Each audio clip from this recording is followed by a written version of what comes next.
Okay, if it's rather have, that's a little bit of a different statement. But I'm saying in terms of entertaining and having an actual real-life discussion about a trade, if I'm Buffalo, yes, absolutely. If I'm Cleveland, yes, absolutely. The only ones I don't think are entertaining it, Kansas City, certainly not. If I'm Seattle, I'm not entertaining it. I'm good. Your problem is that your quarterback position is fine in Seattle. You don't need to make any switches there. You got other issues you got to address. If you're wasting time on the phone talking about Watson for Wilson, you're wasting time in general. You need to address the defense, and you need to address the offensive coordinator situation. Outside of that, I think everything's on the table for most teams. I mean, but it comes down to the natural fits, right?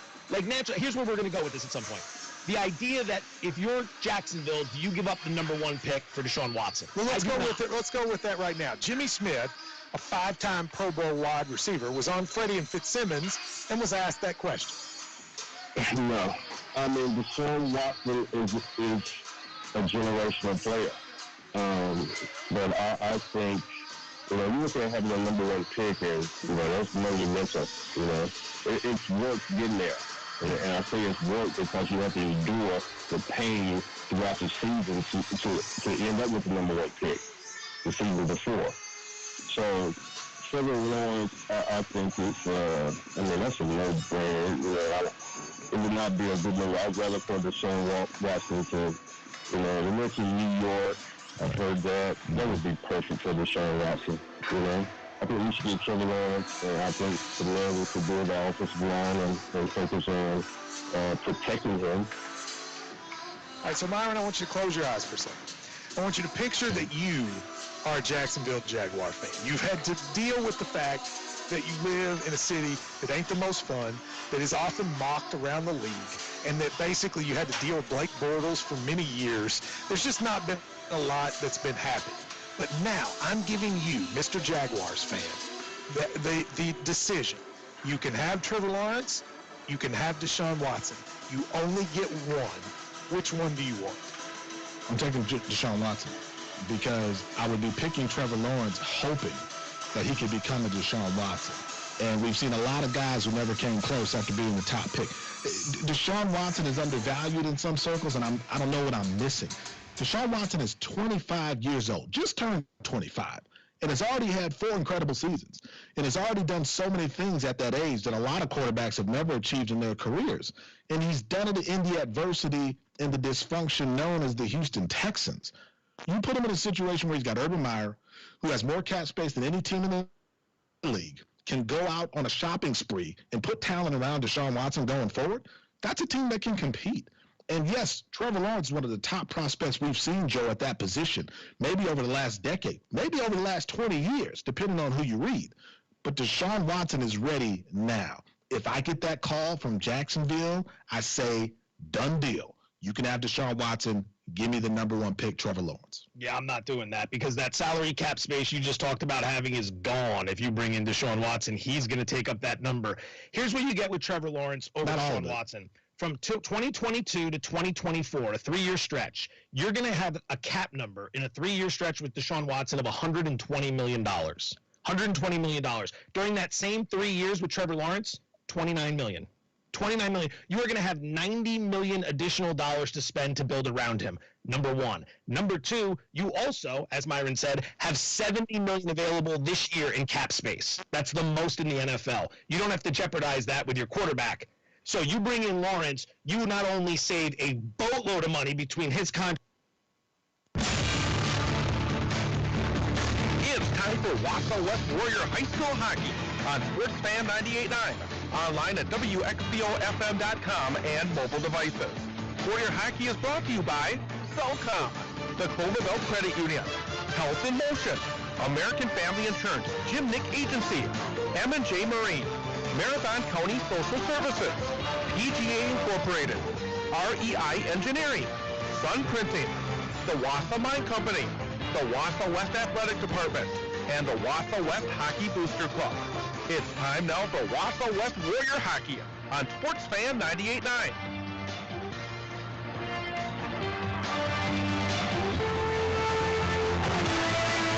And good afternoon and welcome to Wausau West Warrior High School Hockey on SportsFan 98.9, online at WXCOFM.com and mobile devices.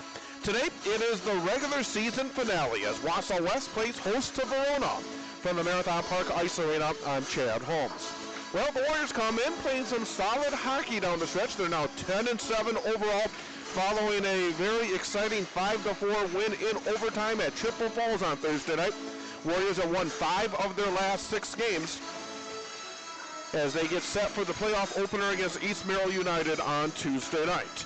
Meantime, their opponents, the Verona Wildcats, they are the defending state champs. They've had a real interesting season, to say the least. They could not begin play in WIAA activity until early January. They had a team that was basically a Waha team early on in the campaign.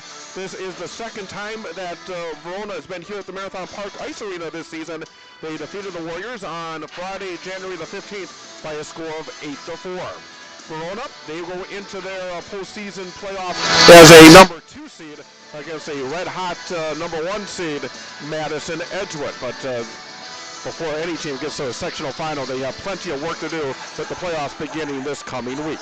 We'll take a look at the brackets in terms of the Warriors and Verona in just a moment. We'll also hear my pregame conversation with the head coach of the Wausau West Warriors, B.J. Brandt, all coming up in our pregame show. So we're going to take a quick break, come back, look at the brackets as we get to the playoffs starting on Tuesday night.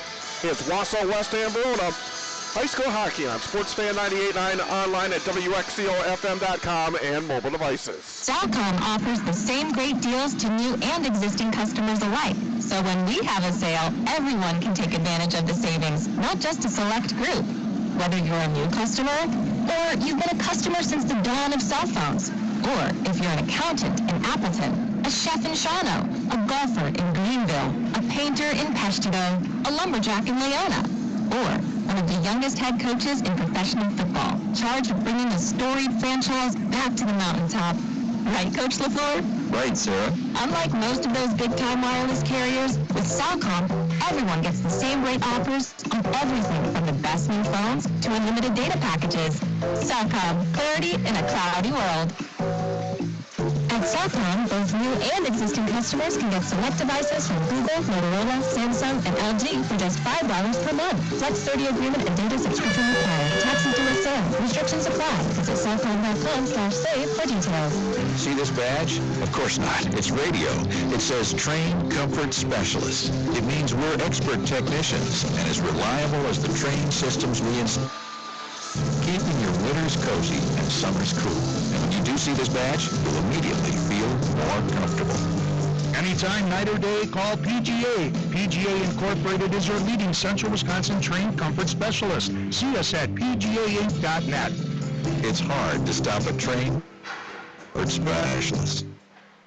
The best boats in the business, the best selection, the best people. For 100 years, M&J Marine has set the standard for sales and service, and let them prove it with a new Lund boat powered by the quality and performance of a Mercury outboard. Take a trip through their massive showroom where there's a boat show every day. The best brands and Mercury go boldly only at M&J Marine. I-39 to exit 181 Mosin E. You'll notice the difference. M&J Marine.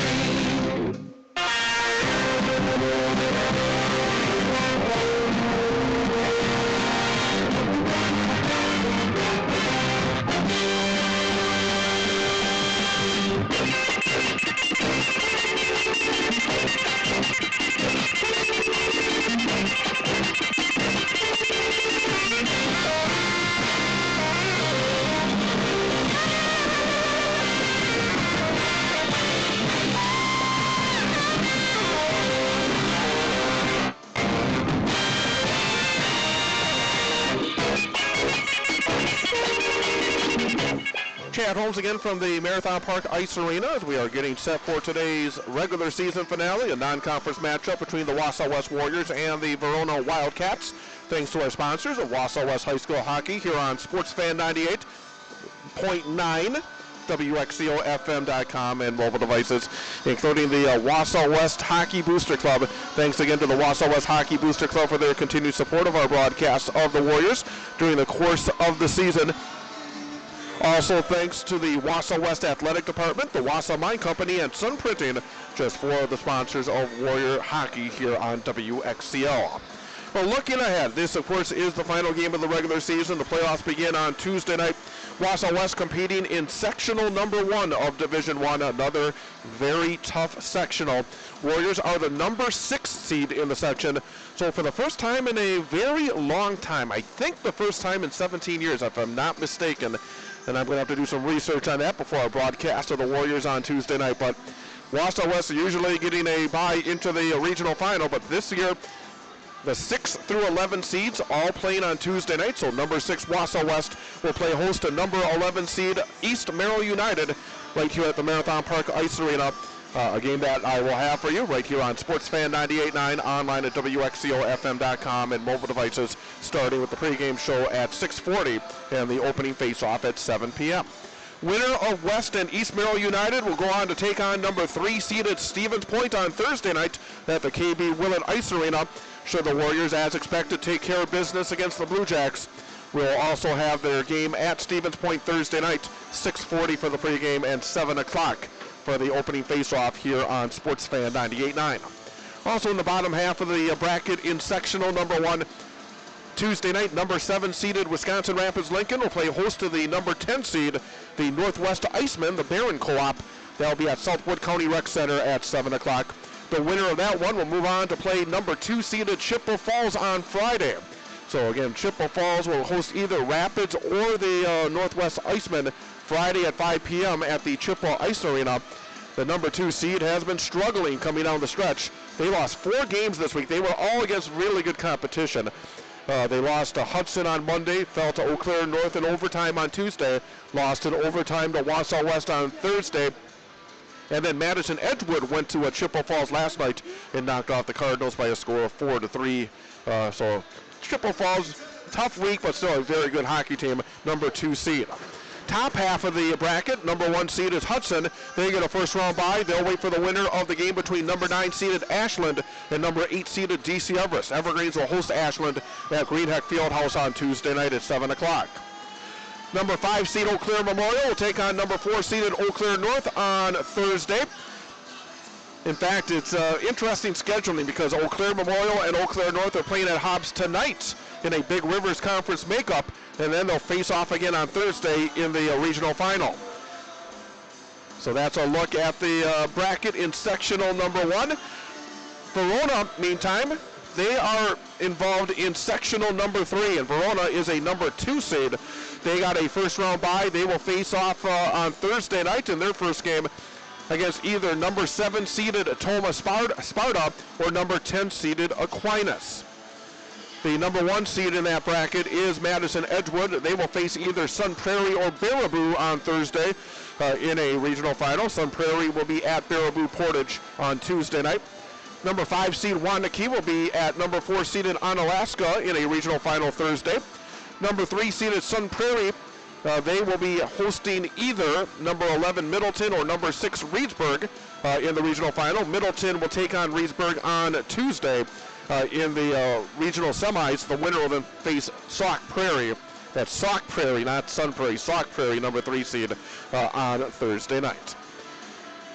We're going to take a quick break, come back with my pregame conversation with the head coach of the Wausau West Warriors, B.J. Brandt. That's coming up next. Warriors and Verona here on SportsFan 98.9. Best of luck to our local high school athletes, and good luck in your quest for a successful season. Your efforts and sportsmanship on and off the ice make us proud. This meeting is brought to you by REI Engineering. REI has been exceeding clients' expectations in civil engineering, land surveying, and environmental and safety consulting for 30 years. They're responsive, efficient, and innovative. Visit REI online at reiengineering.com.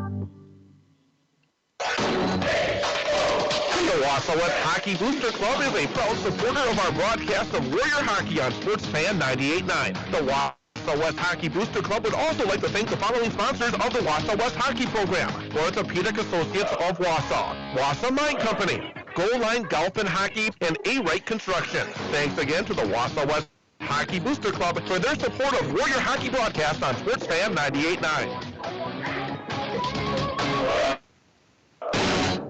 Even Even though we don't know what life has in store for our homes or cars, we can still prepare. Introducing the Damage Doesn't Have to Be Too Damaging policy from American Family Insurance. Insure carefully, dream fearlessly. For details, contact Jim Nick Agent. Call 715-359-5055 or stop by 224-706 Zinnia Drive in Wausau today. American Family Mutual Insurance Company, SI, and its operating companies, 6000 American Parkway, Madison, Wisconsin, 53783. American Family Insurance. Our online broadcast stream of today's game is brought to you exclusively by PGA Plumbing, Heating, Electrical, and Excavating, your leading trained comfort specialist serving Wisconsin since 1994.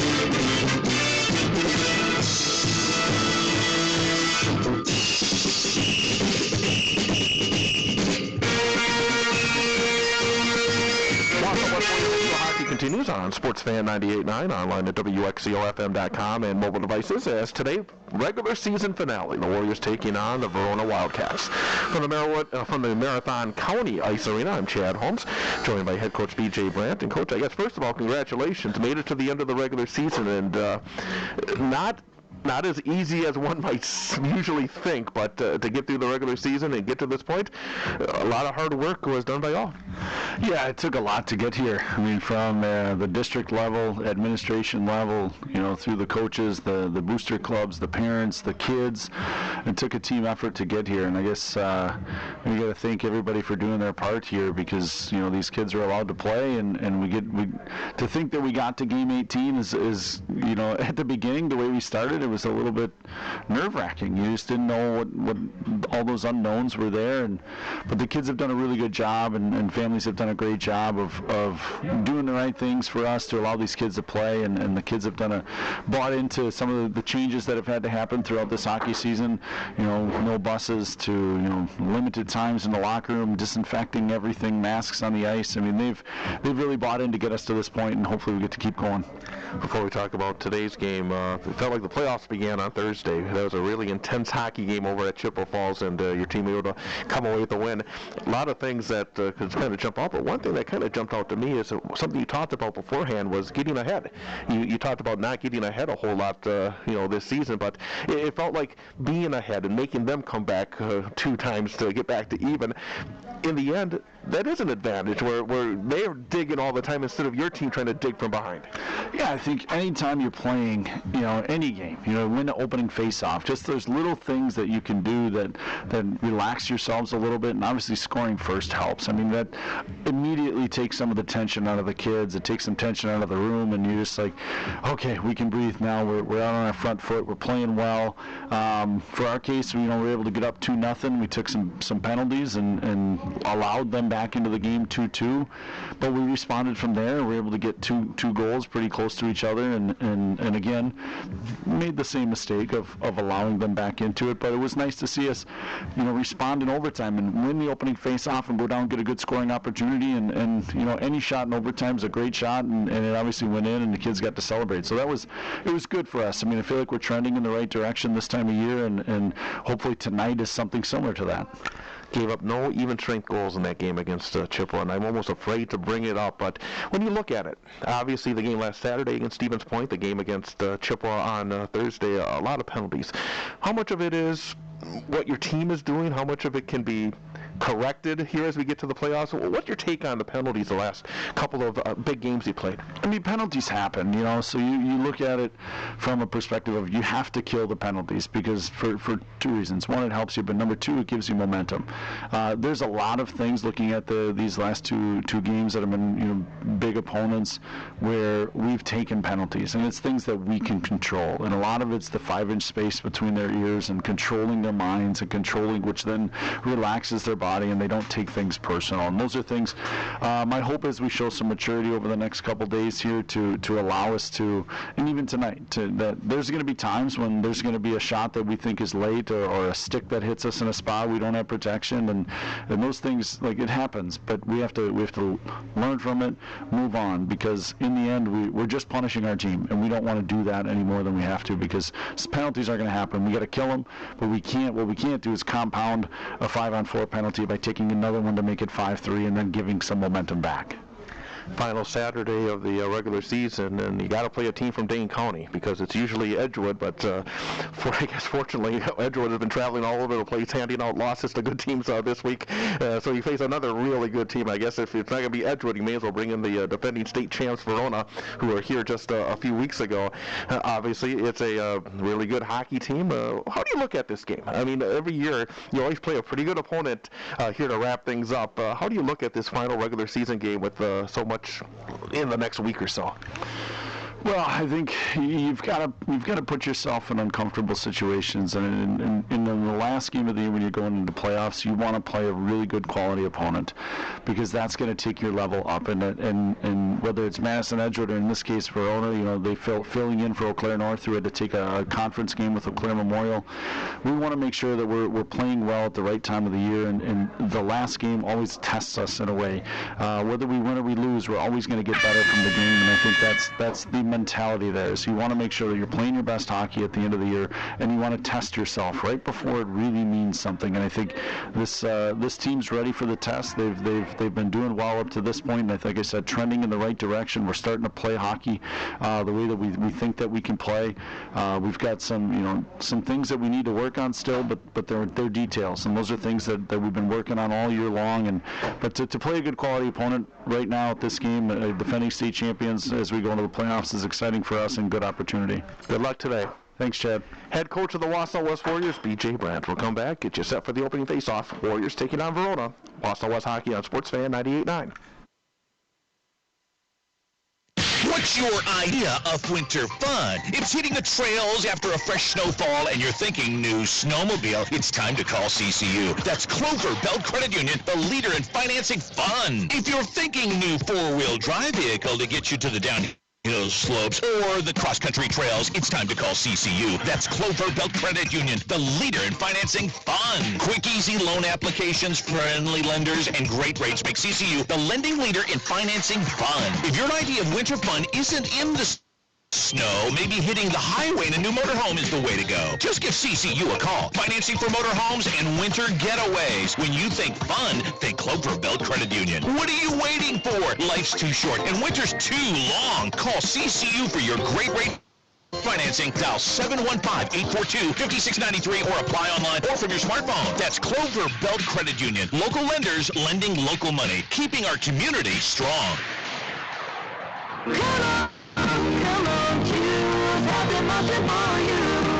I'm Dr. Cassie Maltner, Doctor of Physical Therapy at Health and Motion Wausau. Do you want to take your pain and make it a thing of the past? You can. We now offer new technology called the Newbie. This technology can decrease pain, increase strength, and recharge your system. The Newbie was once only used for professional athletes, but is now available for you at 3 of our Health and Motion locations, with one right here in Wausau. Book your 15-minute complimentary consultation today by visiting HIMWI.com. So come on, choose Health and Motion for you.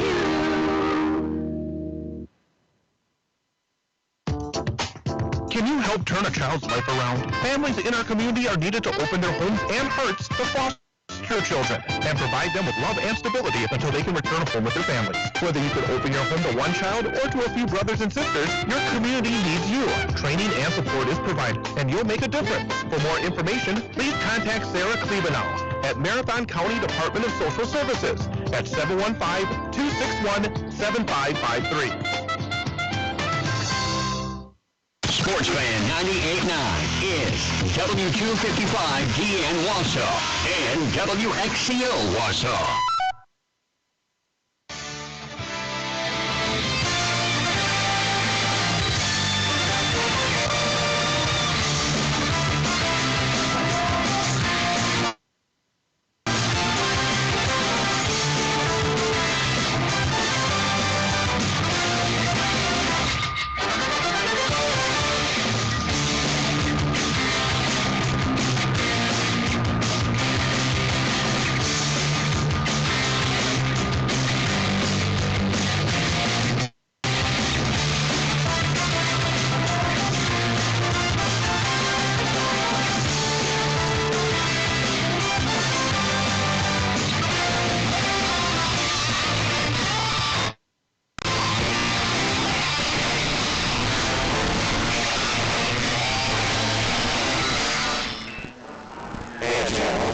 And from the Marathon Park Ice Arena, we are ready to call Wausau West taking on Verona. In that today for the Warriors is Kyler Bosley, the senior. And in that for Verona will be Keegan Grant, who is also a senior. Starting with that turn for the Warriors, Brady Cleveland and Connor Healy. And the forward line of Kate Romer, Thomas Young, and Grant Halstead. Warriors wearing the home yellow jerseys tonight with the dark blue numerals and white trim. Black jerseys, black Rangers, orange numerals, and white trim for Verona. And we are underway. Puck is played into the Verona end of the rink. Kate Romer shopping at along the near side board, picked up by Halstead, a quick shot, and running it down will be goaltender Keegan Grant for Verona. Quick release on that shot by Halstead from the near face-off circle, and Grant able to make the stop for the Wildcats. Stepping in will be Ruger to take this face-off against Andrew Ani for the Wildcats, and it's controlled by Verona up through center ice, Nathan Jurens. Jurens will throw in a goal blocker stop made by Kyler Bosley. Puck is played by the Warriors, flipped to the point, but not out. Thrown in right of the cage by Verona. Coming to the near side boards, move along the near side boards by Halstead up the center ice. Gruber trying to grab it, unable to do so, roll back to the blue line by Verona. Now Gruber at neutral ice, Gruber set the red line, Gruber into the zone. Gruber makes a nice zone between the circles, gets stripped out to the puck, taken away by Verona. Puck off the near side boards, stepped in by Westerlo, but now flipped up the center ice and through the center ice into the Warriors zone by Verona. Picking it up deep in his own end for West is Connor Wendell. And now the arm goes up, and it looks like we'll get the first penalty of this game. And the Warriors will head to the power play as quickly into the sin bin for Verona is Easton Simpson. So Wausau West, just 56 seconds into the game, will head to the power play. Face-off will be to the left of Caden Grant in net for Verona. Lucas Langlois will step in, take the draw for the Warriors against Anthony Heinrichs for Verona. Face-off is won by West, but the pass to the point goes right between the defensemen all the way back to the Warriors' zone. Brady Cleveland stick handles behind his own cage. Pass behind his intended target. Lucas Langlois grabbed by the Wildcats and flipped back into the Warriors' zone. Tripping was the call on Simpson. Oh, there's a shot from the near side boards by the Wildcats as Wausau West having a little bit of difficulty gaining control and getting it into the offensive zone. 30 seconds of this power play already done. Now through center, left-hand side, Connor Healy. Healy into the zone. Healy, a shot from the top of the near face-off circle right into the equipment of Grant. And Grant will smother it, hold on, and get the whistle and the stoppage in play. But the Warriors do earn themselves an offensive zone face-off. A minute 25 to go in the power play. Face off to the right of Grant. Cade Gruber winning the draw for Wausau West. Puck is played by Thomas Garum. Garum along the boards. Now back to the point. Whiffing on the shot attempt was Brady Cleveland, and the puck will be cleared by Verona. Cleveland trying to get that shot off quickly. Whiffed on it. It allows Verona the clear. Now Brady Cleveland gets it ahead. Gruber moves it right-hand side into the zone. With it is Thomas Garum. Garum rolls it in behind the cage. Puck rolls to the near left corner. Trying to dig it out is Cleveland. Also there is Gruber. Gruber has it. Gruber in front. Garum a shot and a goal! Beautiful feed from Gruber right in front to a wide open Thomas Garum. Flipped it under the crossbar, beating Caden Grant. And the Warriors with the power play goal at 2:01 of the first period take a 1-0 lead. We've seen that a lot. We saw it on Thursday in Chippewa. The hard work by Cade Gruber, getting the puck and then a beautiful feed. Nobody was around Thomas Garum, and he went under the crossbar for the goal. So Garum had a couple of goals in the third period on Thursday night. Stays hot. Both those goals on Thursday were assisted by Cade Gruber. They called Cooper, but again, that was not Cooper. That was Cade Gruber. And now Verona will try to bring it up ice. That was the same thing on Thursday. Both the assists by Gruber were not originally called assists by Gruber. For some reason, they're really not wanting to give Cade Gruber the assist he's been earning. Puck at the blue line of the Wausau West zone, kept in by Verona. Chopping at it is Anthony Heinrichs. Now right face-off circle, a shot, save made and covered up by Kyler Bosley. Taking it from the top of the face-off circle on the right, Calvin Mayofer for Verona. But again, I'm sure that will be changed because it was Cade Gruber who did feed it right in front to Thomas Garum for the goal. Face off to the left of Kyler Bosley. 14:21 to go, first period, and the Warriors have a 1-0 lead.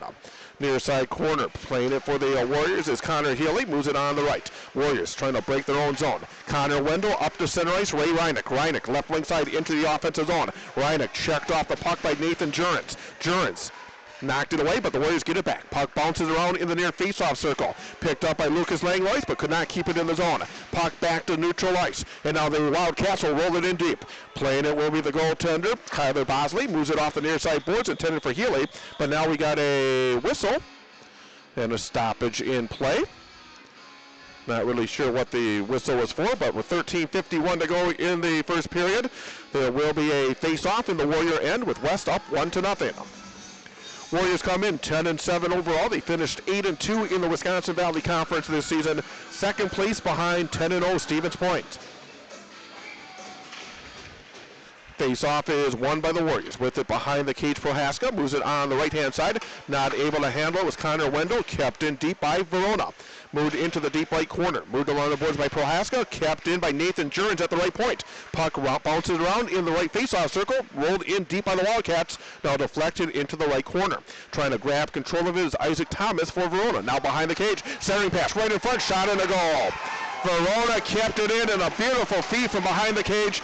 Nobody around number 28. That is Joe Bacelars. Actually, has 38, excuse me. That is Caden Wedderspoon. Caden Wedderspoon, who is a freshman forward, lighting the lamp for Verona to even things up with 13:26 to go in the first period.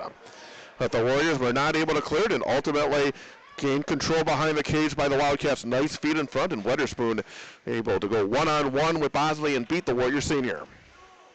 3 minutes and 34 seconds, the time of that goal to even things up. That was a high-scoring affair the first time around between these teams a few weeks back, an 8-4 game, and we've seen 2 goals already in the early going here today. Scoring the goal for Verona by number 38, Caden Wedderspoon. Assist by number 3, Brady Stebbins, and number 25, Isaac Thomas. Time to goal, 3:34. Stebbins and Thomas with the assist for Verona on the goal by Wedderspoon. Puck to the point, shot from Connor Healy wide of the cage. Fight in the deep left corner, trying to dig it out. Grant Homestead. Homestead now in front, backhand a shot, and a save is made by Caden Grant. The first goal for the Warriors, the assist was by number 2, Cade Gruber. And they do correct the assist on the Wausau West first goal. It is Cade Gruber, and Warriors look like they'll be heading back to the power play as Nathan Jurens, the senior forward for the Wildcats, will take a seat in the penalty box. So 4 minutes into the game, and for the second time already, the Warriors will head to the power play. Warriors 1 for 1 with the man advantage so far today. Cade Gruber taking the draw, draws it behind the cage. Lucas Langlois gets it to Gruber. Gruber in front, could not get the shot off. Puck rolls in and covered up with the big mitt by Caden Grant. A cross check is called on Nathan Jurens as the Warriors begin this power play. Face off to the right of Caden Grant. Again, Cade Gruber wins the draw. Back to the point, Brady Cleveland. Right-hand side, Garham. Back to Cleveland. Cleveland's pass goes into the skates of a Verona player and cleared back to center by the Wildcats and Leo Renlund. Wausau West has to reset in their own zone. Brady Cleveland behind his own net, moves to the right-hand side. Passes up. 1:35 to go on the man advantage for the Warriors. Through center ice, Connor Healy into the offensive zone. Left face-off circle. Healy drops it down low. Gruber! A shot and a save is made. Nice feed to Gruber in the near face-off circle. Quick release, but Grant able to make the stop. At the right point, Garham. Now Brady Cleveland could not connect with Garham, but Garham does get it back. Garham back to the blue line. Brady Cleveland. Left face-off circle. Connor Healy. Healy in front. Lucas Langlois. Langlois trying to get the shot off. Unable to do so. Now in behind the cage. Picked up by Verona and cleared out of the zone. 1:05 to go on the Wausau West power play. 12 minutes to go in the first period. 1-1 score. Warriors will bring it up through center. With it is Thomas Garham. Garham left-hand side, Gruber. Gruber back to Garham. Off a skate. Gruber gets it back. Gruber could not get the shot off. Goes into the left corner. Dug out by Judah Leader. Near side boards. Connor Healy. Healy moves it right-hand side, Cleveland. Brady Cleveland. Now right face-off circle, Garham. Garham a shot. It's knocked aside. I believe it got through to the goaltender Grant. Deflected behind the cage and then cleared by Verona. 33 seconds on the Warrior power play. West looking to break it up ice quickly. Right-hand side, Judah Leader. Leader into the offensive zone. Leader into the deep right corner. Leader still stick handles. Leader behind the net has the puck taken away. But there to grab it in front. Shot goes wide. Is taking it away was Connor Healy right in front. Tried to backhand it home. Could not put it on the cage. Puck in behind the net. Now to the left corner. Fight for the puck. Throwing his body around his Homestead for the Warriors. Back to the point, but not able to keep it in was Ryan Ellis. And now the penalty is almost over. Into the zone. Healy a shot. Sliding block in front. Healy gets it back behind the net. Back to 5-on-5 hockey. Healy, a tough angle shot, goes wide. And then the pass to the point goes through center ice. Coming out will be Kyler Bosley to play it. He'll backhand it. Almost gave it away at the blue line, but kept now by Verona. With it is Max Cotty. Cotty has it knocked away. Puck is near the Verona blue line, knocked off the far side boards. Now picked up by the Wildcats. Into the zone, Osting. Osting, left-hand side. Osting, a shot, hit the side of the net. Deflects behind the Wausau West cage. Puck will be played by the Warriors. Back to the right point, kept in. Shot deflected, and a right pad save made by Kyler Bosley. It was deflected. A good stop with the pad on the right-hand side by Bosley. Puck is played back to the point and now to center ice. Little pressure being put on by Verona, dumped in deep by Joshua Osteen. Back to play is Tyler Cleveland for the Warriors. Ellis gets it back to Cleveland. Cleveland bangs it off the near side boards to center, but picked up again by Verona. Rolled in by Troy Tollefson. Puck is in behind the Wausau West net. A couple of players go down. Fight for the puck behind the goal line on the right.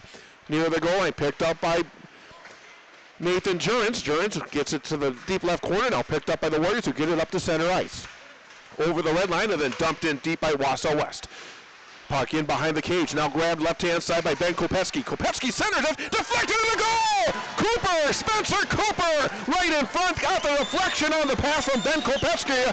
Past a sprawled out Caden Grant, and the Warriors take a 2-1 lead. From the deep left corner, Kopecky threw it in front, and a deflection by Spencer Cooper. 7 minutes and 23 seconds, the time of the goal. So Cooper, the junior, took the feed from Kopecky, will get the primary assist on the play. 9:37 to go, first period, 2-1 Wausau West. Warriors win the drop. Brady Cleveland moves the right-hand side to Connor Healy. Now back to Cleveland. Cleveland has it knocked away. Pulled back in, played by Connor Healy. Now with it is Brady Cleveland. Cleveland behind his own cage. Cleveland stick handles. Cleveland moves it ahead, little too far in front of Cade Gruber. Puck is played at neutral. Here comes Brady Cleveland. Cleveland over the blue line. Cleveland right face-off circle.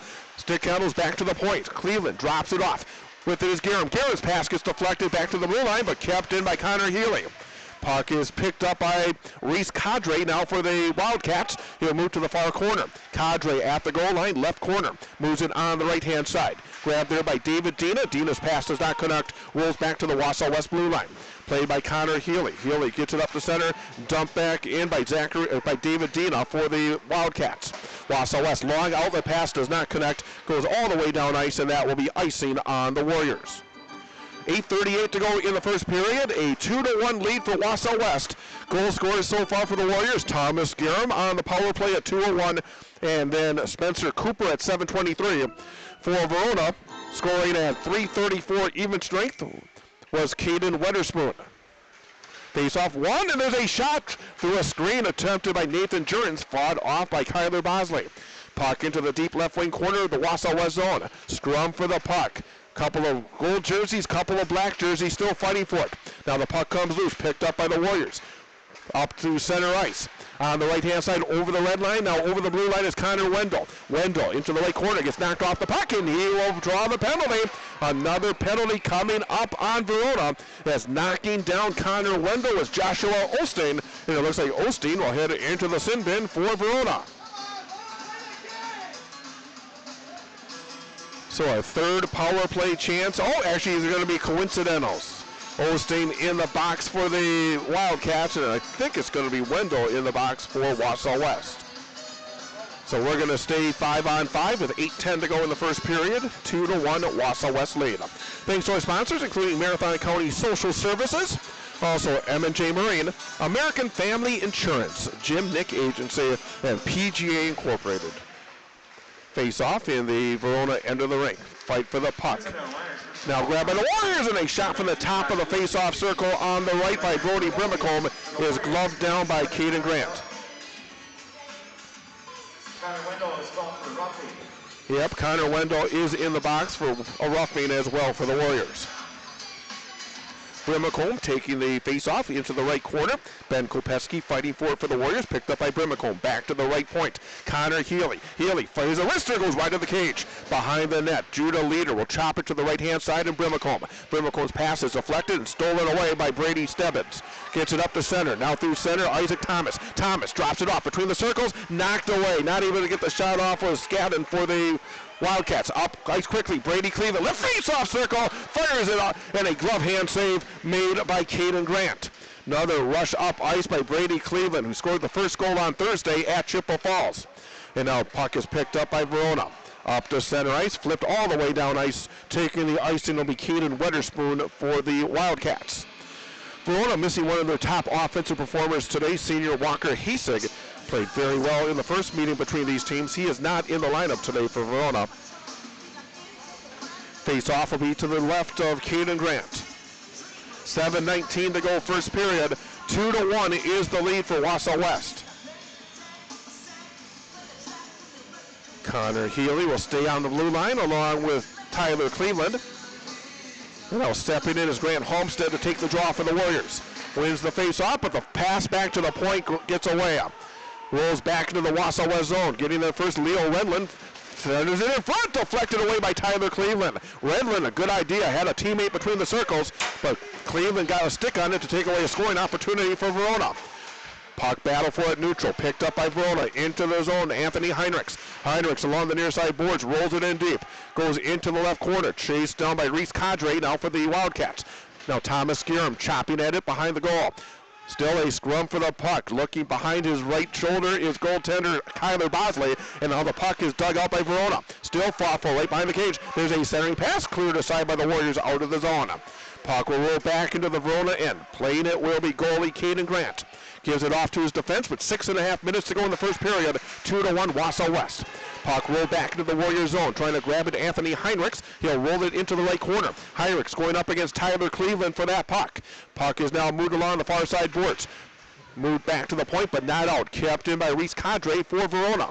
Rolls it into the right corner, chased down by Tyler Cleveland as Verona will change up their forward line. Cleveland whiffs on the first pass attempt, now moves it off the near side boards, gives it away. Andrew Ani will bring it back in, but a whistle and a stoppage in play as offside is called on Verona. 6:02 to go first period, 2-1 West with the lead. Again, Warriors will open up playoff activity on Tuesday night against East Merrill United. 6:40 for the pregame, 7 o'clock for the opening face-off right here on Sports Fan 98.9. Fight for the face-off, picked up by Brady Cleveland in his own zone. He'll stick handle behind his own cage.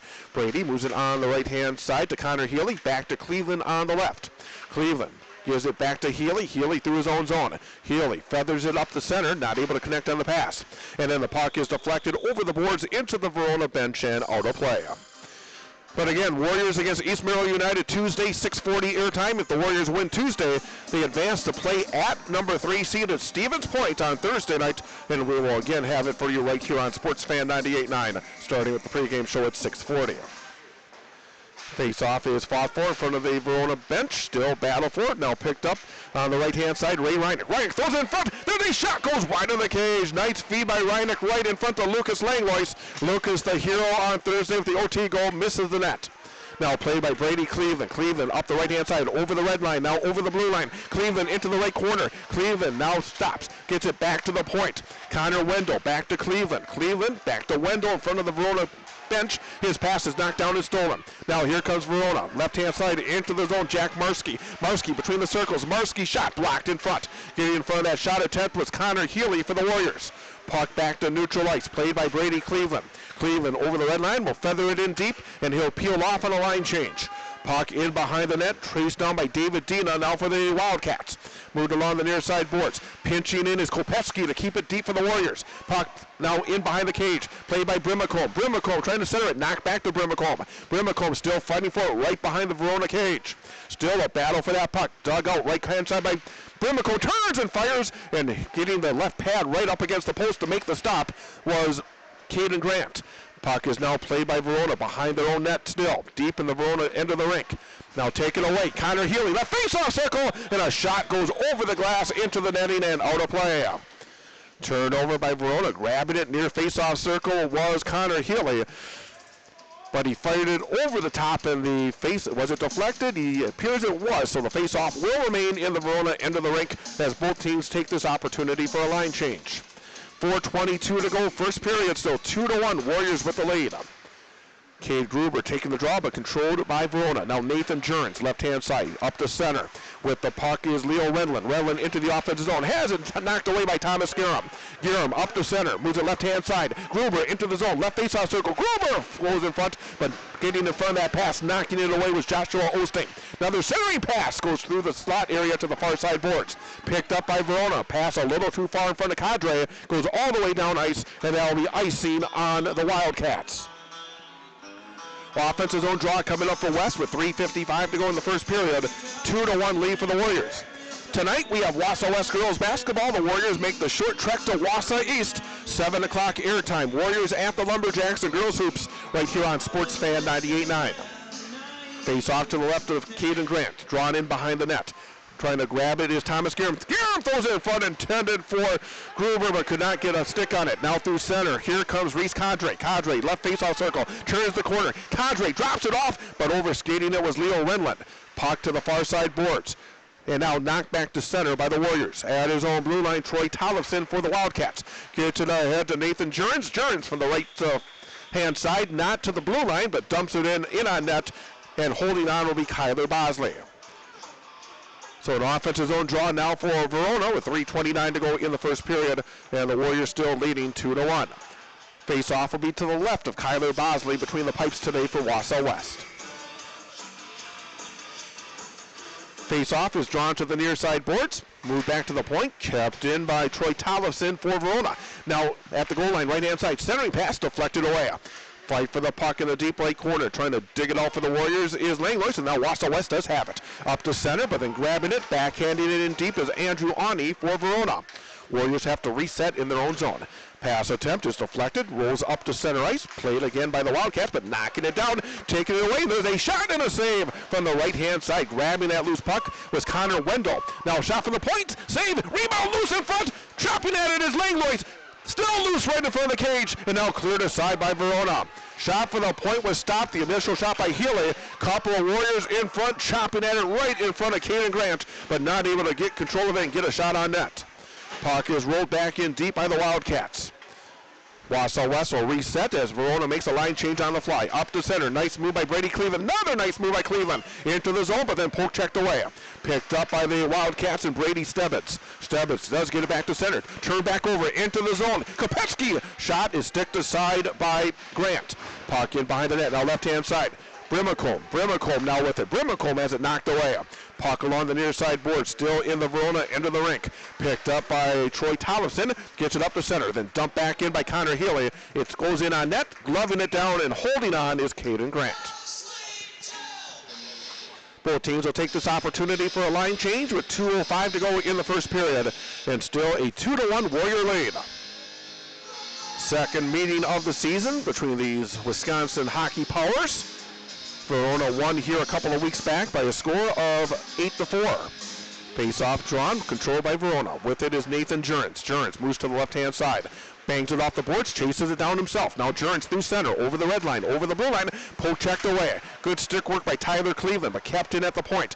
With it is Renlund. Renlund throws it on net, blocked in front, deflected, back to the point, kept in by David Dina. Dina rolls it to the left corner. Grab by Tyler Cleveland. Bad pass. Top of the left face-off circle. A shot ripped, but gloved down by Kyler Bosley.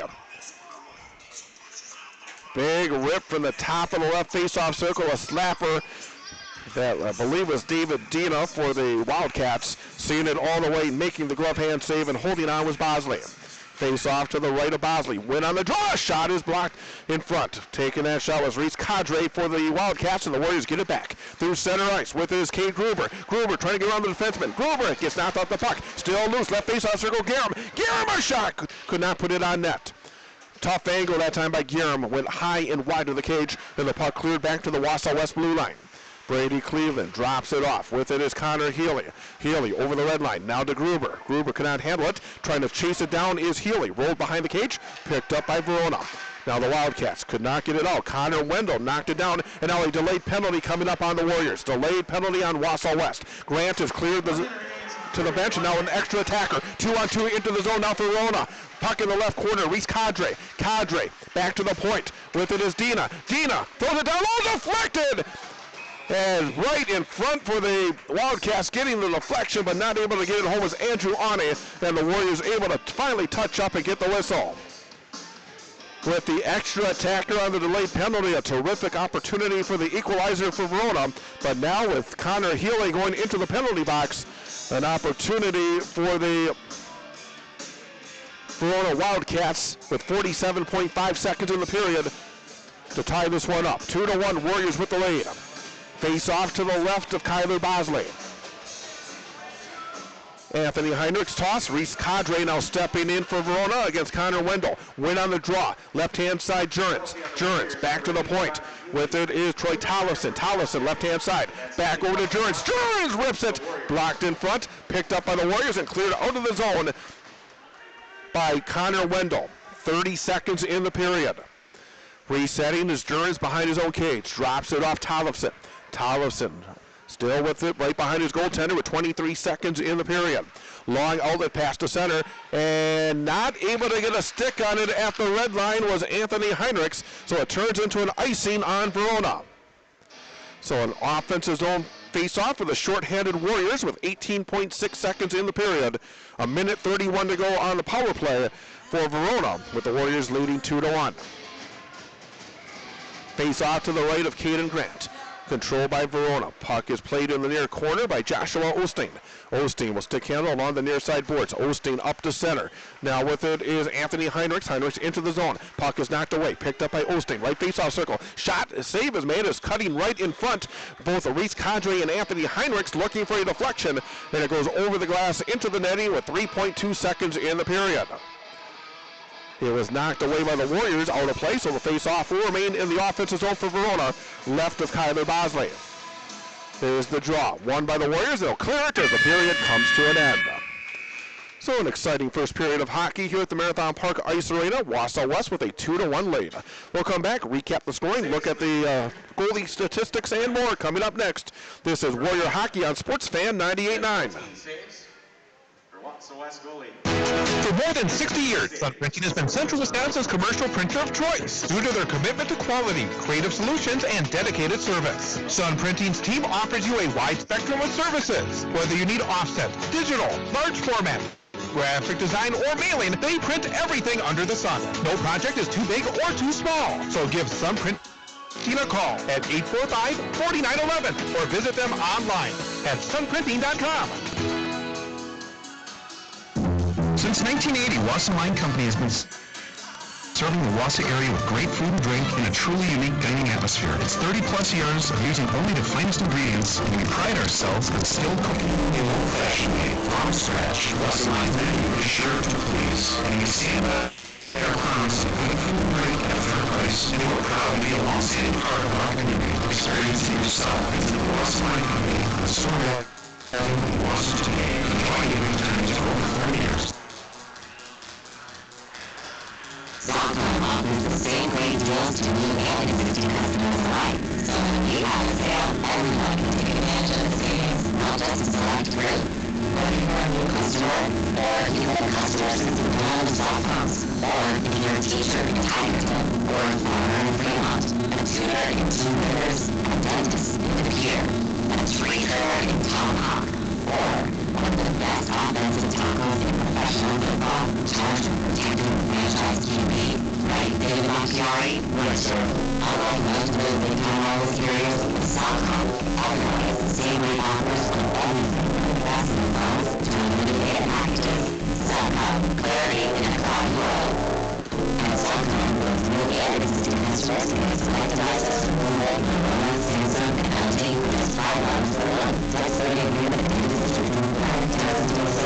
Research is allowed. Visit Cellcom.com/save-details.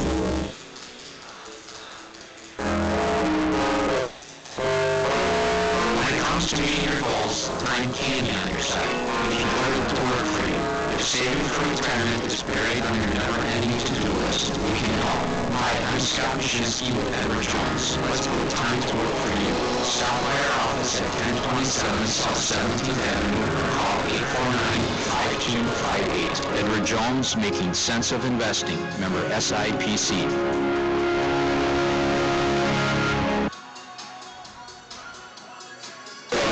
Settle down. I've called everyone together to talk about the problems we are having. You go first. Boss, the sinks in the back room are all stopped up, and there's a leak in the water pipe. Well, that's easy. Call PGA Incorporated. PGA can handle all of our plumbing issues quickly, and they will get it done right. Next. The lights are flickering in the plant, and the circuit breakers keep tripping. Just call PGA. They can fix any electrical problem, big or small. Sir, everyone's complaining about the heat in the summer, and in winter, it's freezing in here. PGA.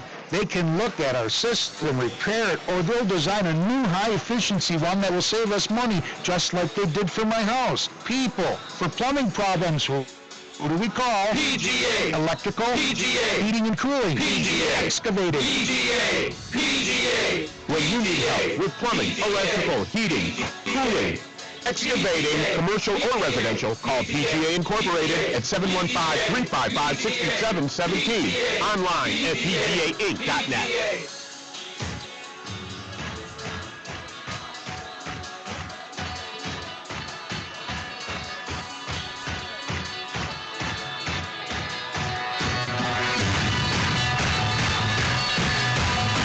Yes.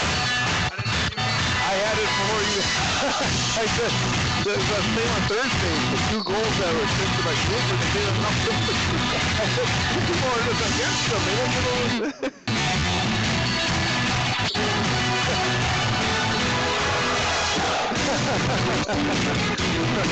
Very good, thanks.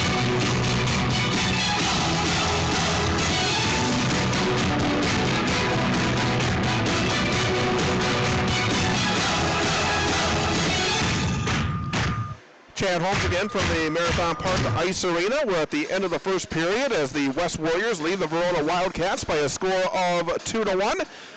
Time for a look at the scoring and the numbers brought to you by the Wausau West Athletic Department. Thanks again to the Wausau West Athletic Department for their continued support of our broadcast of Wausau West High School hockey here on Sports Fan 98.9. To find out your next opportunities to see the Wausau West Warriors in action in any of the sports, go to WisconsinValleyConference.org and click on Wausau West. Again, WisconsinValleyConference.org, click on Wausau West for your next chance to cheer on the Warriors. Well, the Warriors got on the board first quickly with the help of a power play. 2:01 of the first period. It was Thomas Giram scoring the power play goal. Assists on the play went to Cade Gruber, and West had a 1-0 lead. But it did not take long for Verona to respond. At 3:34, it would be Caden Weatherspoon, a freshman. He was able to light the lamp. Assists on the play for the Wildcats went to number 3, that was Brady Stebbins, and also to Isaac Thomas. And we're all even 1-1. Warriors would regain the lead at 7:23. Puck was in the left-hand corner, grabbed by Ben Kopetsky, and then Kopetsky fed it in front where it was deflected by Spencer Cooper. Cooper with the goal, Kopetsky with the assist. 7:23 the time. Warriors had a 2-1 lead, and that would be the score for the rest of the first period. 16 shots on net for Wausau West, 14 saves made by Caden Grant. 11 shots on net for Verona. 10 saves were made by Kyler Bosley. Taking a look at our upcoming broadcast schedule here on Sports Fan 98.9. Coming up tonight, when I'm done here, I'll head to the Wausau East High School gym as the Wausau West girls basketball team will take on Wausau East. 7 o'clock for the pregame, 7:15 for the opening inbound pass. Tomorrow we have college basketball. We start off with Ohio State against Michigan State, 11:45 a.m. airtime. And then at 2 p.m., it's Marquette University men's basketball as Marquette takes on St. John's. So again, a college basketball twin bill. Ohio State, Michigan State at 11:45, and then at 2 o'clock, Marquette against St. John's. Coming up on Tuesday night, Wausau West High School playoff hockey. The Warriors will take on East Merrill United. 6:40 for the pregame, 7 o'clock for the opening faceoff, right here on Sports Fan 98.9, online at WXCOFM.com and mobile devices. Then on Thursday night, should Wausau West win on Tuesday against East Merrill United, they would then travel to Stevens Point for a regional final. And we would have that one for you again here on Sports Fan 98.9, starting with the pregame show at 6:40 and the opening faceoff at 7 p.m. And then finally on Friday night of next week, Wausau West boys basketball as the Warriors travel to Wisconsin Rapids for a Wisconsin Valley Conference matchup starting with the pregame show at 7 o'clock. So another busy week of play-by-play sports right here on your home for Wausau West High School sports. Your home for the college basketball right through the Final Four. The Super Bowl coming up next week as well. Sports Fan 98.9. We will take a break and then come back with the start of period number 2. It's Wausau West 2, Verona 1. This is Warrior Hockey on Sports Fan 98.9, online at WXCOFM.com and mobile devices. The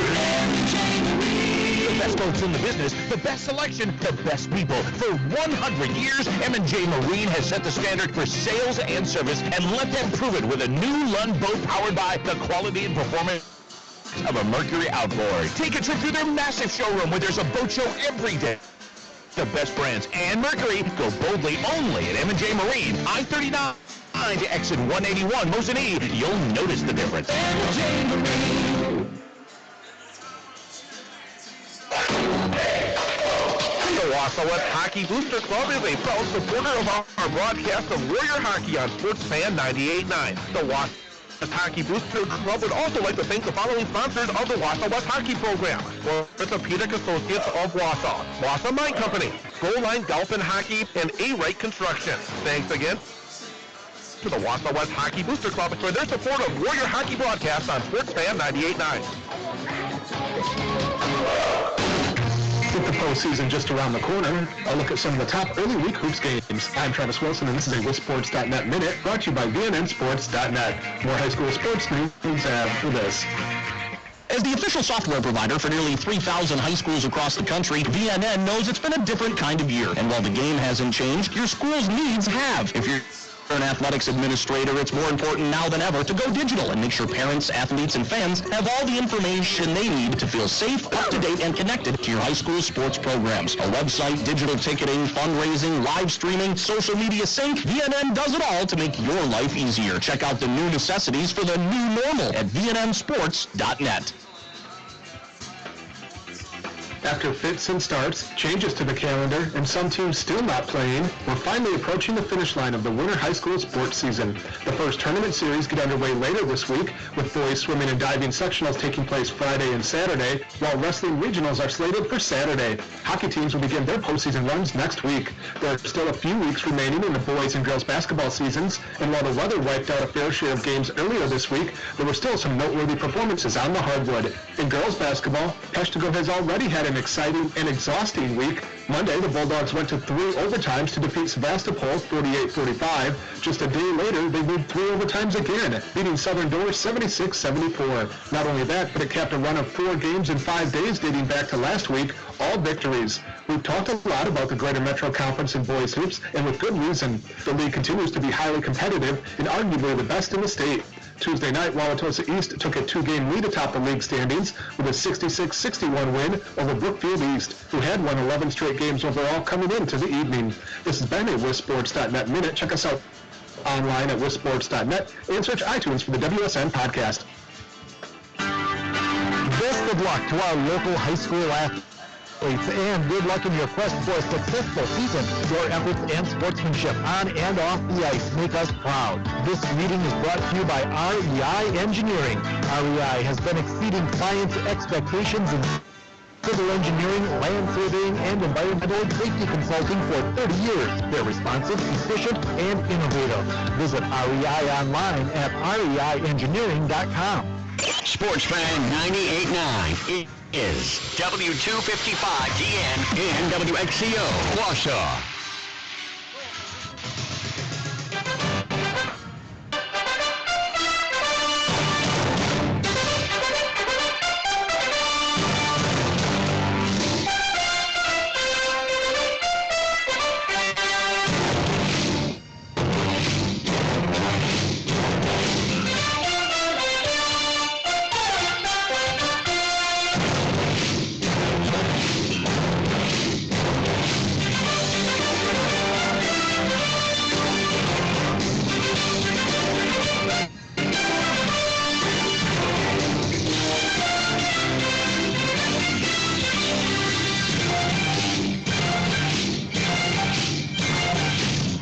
Start of period number 2 from the Marathon Park Ice Arena. Wausau West 2, Verona 1. Verona is on the power play for another minute 12 as we begin play in the second period. 16 shots on net for the Warriors, 11 shots on net for the Wildcats in the first 17 minutes of hockey.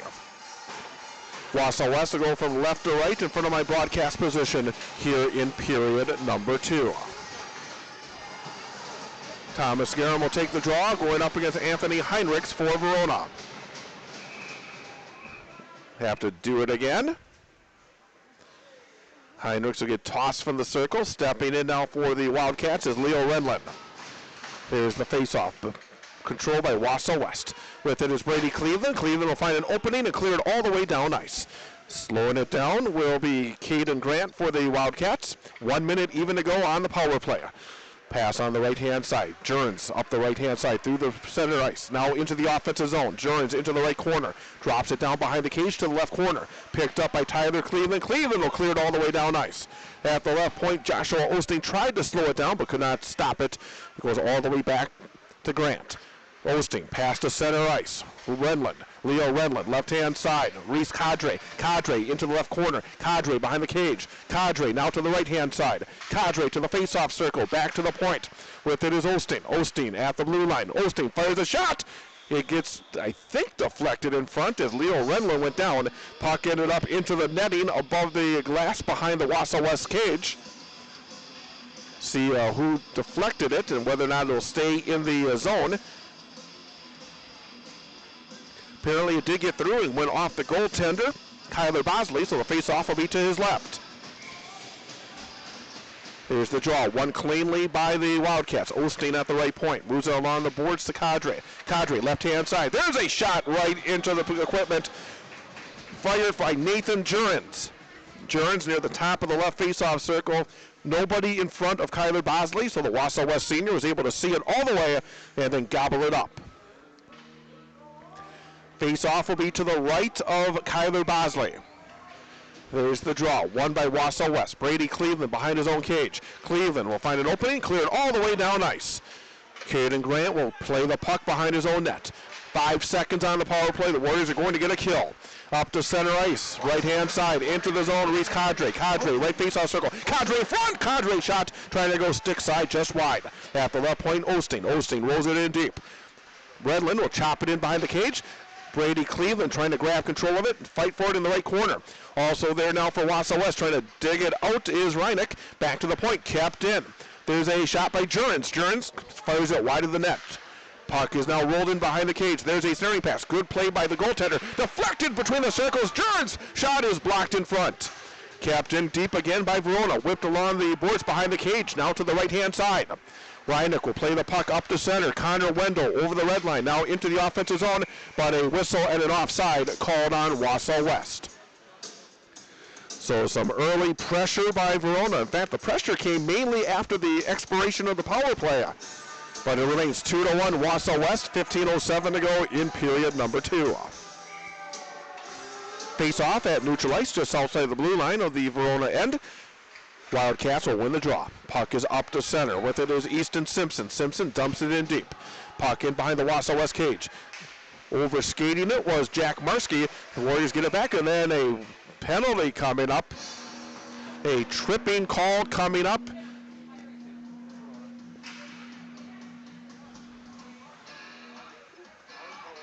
Heading into the penalty box will be Andrew Awney for Verona. And for the fourth time today, Wausau West will get the man advantage. 4 power play chances for the Warriors, just 1 so far for Verona. But you know that today, one of the focuses for Wausau West, stay out of the box. The games against Stevens Point and Chippewa Falls over the past week, just too many penalties taken by Wausau West. Discipline, a big factor here today for Wausau West. So let's see if the Warriors can take advantage. Puck in the deep left corner, comes loose, picked up by Leo Renlund. Renlund to the near side. Renlund will now clear it back to neutral. Glove down by Thomas Garham. Garham passes it off, Brady Cleveland. Cleveland back in his own blue line. Cleveland will take it all the way back behind his own cage. Cleveland slowing it down, now setting things up. Cleveland looking right, looking left, and now brings it up the left-hand side. Drops it off to Connor Healy. Healy back to center, Thomas Garham. Garham over the blue line. Garham moves it left-hand side. Left face-off circle shot, and a stop is made by Grant. Taking it was Lucas Langlois from the left face-off circle for the Warriors. Puck is now fought for in the left corner. Trying to dig it out is Langlois. Also there's Kate Gruber going up against David Dina. Still a fight for the puck. Down to 1:13 to go on the Wausau West power play. The scrum continues. Great job by Dina there for Verona. And now it looks like a penalty's coming up. That long scrum leads to a Wausau West penalty, it appears. It looks like a cross-check coming up on Kate Gruber.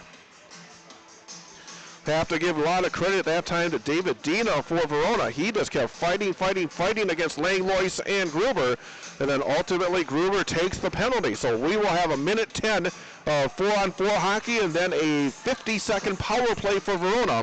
14:02 to go in the second period, and the West lead at 2-1. Face off to the left of Kyler Bosley. Win on the draw by Verona. Left-hand side, Jurens. Jurens fires it again right into the equipment of Bosley, who gobbles it up. As long as you keep the bodies away from the sight lines of the goalie, not a hard save from the top of the face-off circle on that shot by Nathan Jurens. Face-off this time to the right of Bosley. Warriors win the draw. Goes in behind the cage. Brady Cleveland has the puck. Cleveland drops it back over to Connor Healy. Healy passes ahead. Now through center ice comes Cleveland. His pass goes off the skate of a Verona player, taken back by the Wildcats. Then a bad outlet by Verona, playing it in front of the Wildcat bench is Brady Cleveland. He'll stick handle back into his own zone. Now with it is West. Oh, bad pass. Jurens cut in front of it, but he brought the puck back in, and that's an offside on Verona. But that was not a good pass. Jurens had it read all the way. He cut in front of Healy. If there was not a Verona teammate in the zone, Jurens would have perhaps had an opportunity. Both teams taking this opportunity for a line change. 39 seconds to go on the 4-on-4. 13:31 to go in the second period, and the Warriors up 2-1. Now with the puck is Verona, rolled in deep by Caden Weatherspoon. Delayed offsides, he will have to clear the zone. Warriors will pick it up. Pass up to the blue line. With it is Homestead. Homestead rolls it over the Verona blue line, but taken right back by David Dina. Dina will stick handle. Dina passes ahead into the zone. Leo Renlund. Renlund slows it down. Renlund turns, fires. Save is made. Kicking it with his right pad was Prokop out of play. Excuse me, was Kyler Bosley out of play. Actually, that was good control of the rebound by Bosley, because coming down the left-hand side was a Verona player waiting for a possible rebound. And nobody around him. It would have been a good chance if Bosley had left a juicy rebound on that initial shot. Warriors win the draw. Brady Cleveland stick handles to the right-hand side. Bangs it up to center. Deflected in deep by Judah Leader. Goes in behind the cage of Grant. Chased down by Verona. As now the Verona power play begins. 50-second power play for the Wildcats. Weatherspoon into the zone. Weatherspoon moves it right-hand side into the right corner. Chasing it down, Andrew Awney. Awney back to Weatherspoon. Throws it in front. Cutting to the front of the cage was Leo Redler, but could not get a deflection. Puck back to neutral.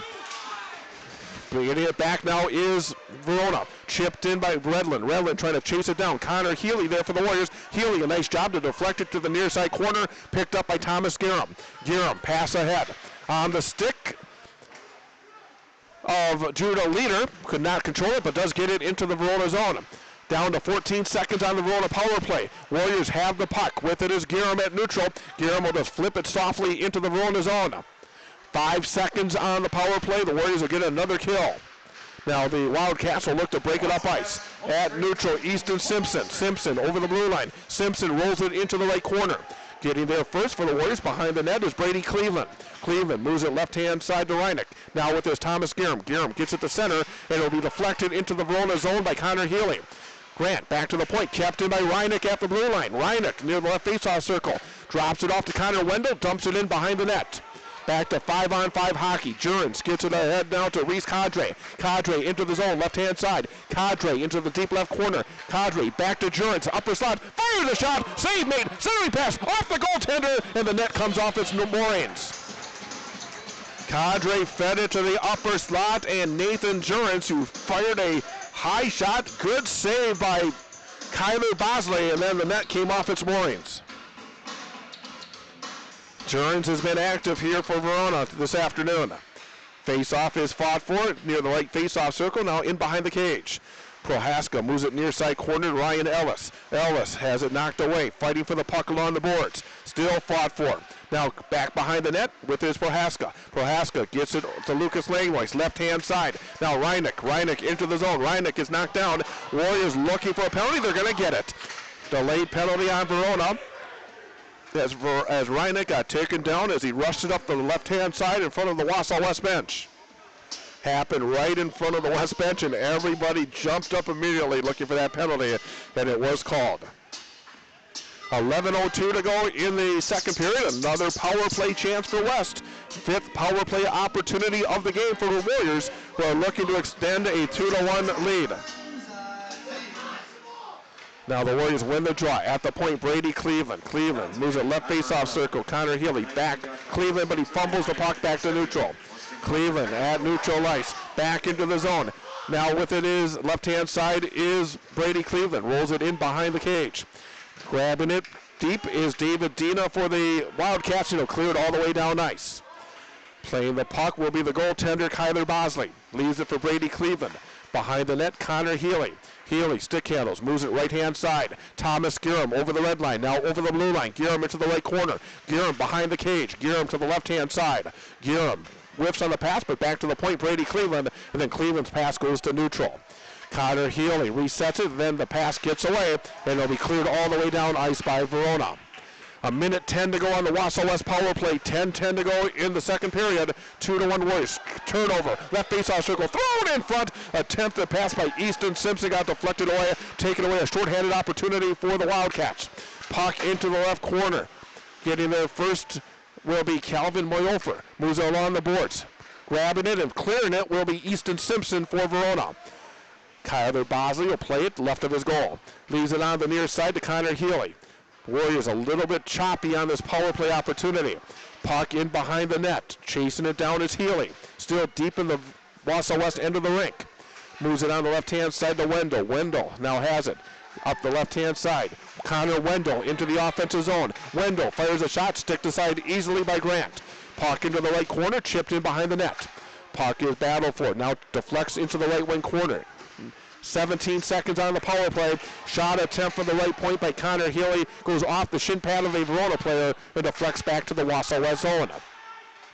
At neutral, Grant Holmstead. Holmstead over the blue line into the zone. Holmstead, left-hand corner. Holmstead along the boards, back to the point. There's a shot by Ryan Ellis, goes wide of the cage. Puck deflects to the near side boards as we're back to 5-on-5 hockey. Puck is fought for, now grabbed by Verona for a moment, still battle for near the blue line. And now here comes Verona into the zone. Poke check from behind by Tyler Cleveland. Knocked it off the stick of Andrew Ani. Warriors clear it back to neutral. Right-hand side into the zone. Marski, delayed offside. It appeared as they were trying to clear the zone was Verona. And the puck will be cleared back out of the zone. Chasing it down will be the Wildcats behind the net. With it is Troy Tollefson. Tollefson passes to center. Not able to get a stick on it. It appeared was Leo Renlund, but no icing on the play. Tyler Cleveland trying to chase it down for the Warriors. Puck back to the left point, kept in by Jurens. Jurens, upper slot, fires a shot, and a rebound and a goal. There was a left shoulder save made by Kyler Bosley, but the rebound is poked home by Verona, and the Wildcats back to even 2-2 with 8:10 to go in the second period. There was too much room to maneuver for Nathan Jurens. There was a good save with the shoulder by Bosley, but then the rebound is poked home.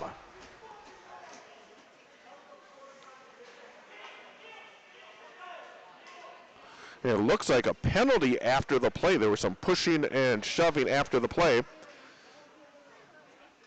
looks like perhaps Tyler Cleveland going in for the Warriors and Leo Renlund for Verona.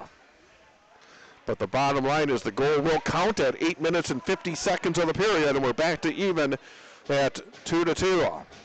Wait for the official scoring announcement to see who got that goal. I did not see the number of the Verona player that poked it home after the initial shot by Jerns was stopped. Scoring the goal for Verona, number 23, Jack Marsky. Jack Marsky getting the goal. Oh, I don't know how you don't get an assist for Jerns at that shot. Again, so many questionable scoring decisions this season. Renlund in the box. Cleveland in the box as well. Right-hand side with it is David Dina. Rolls it in deep behind the Wausau West cage. Puck is now taken away by Brody Brimacombe. Brimacombe will flip it out of the zone for the Warriors. Chasing it down in his own zone is Carson Lindell for Verona. Lindell moves it on the right-hand side to Dina. David Dina's pass taken away by Connor Healy at neutral. Feeds it back to his own blue line and Brady Cleveland. Cleveland gets it over to Connor Healy. Puck is into the zone, but now the puck is deflected over the glass and out of play. 7:19 to go in the second period, 2-2 scoring again. That last goal was called as unassisted to a Jack Marsky, but it started with the shot by Nathan Jerns that was stopped with the left shoulder by Bosley, and then the rebound was poked home. So at the end of the day, I would think that Jerns would ultimately get credit for an assist. Puck is at neutral ice, fought for. Jerns will push it forward over the blue line. Jerns will now backhand it in deep behind the Wausau West cage to the far side boards. Ellis flips it forward, deflected, and now up to center. Now here comes West, a possible 2-on-1. Lucas Langlois, left faceoff circle. Langlois tried to throw it in front, got deflected away and cleared out of the zone. Chasing it down is Prohaska for the Warriors. Gives it away. Back up ice with his Andrew Ani, but a whistle and a stoppage in play. Looks like it'll be an offside called on Verona. But that was a poor pass, and that's fortunate for the Warriors that the offside was called. Face-off coming up at neutral ice with 6:52 to go in the period. And in fact, I think they're going to call it an intentional offside on Verona. They're going to bring the face-off all the way back into the Verona end of the rink.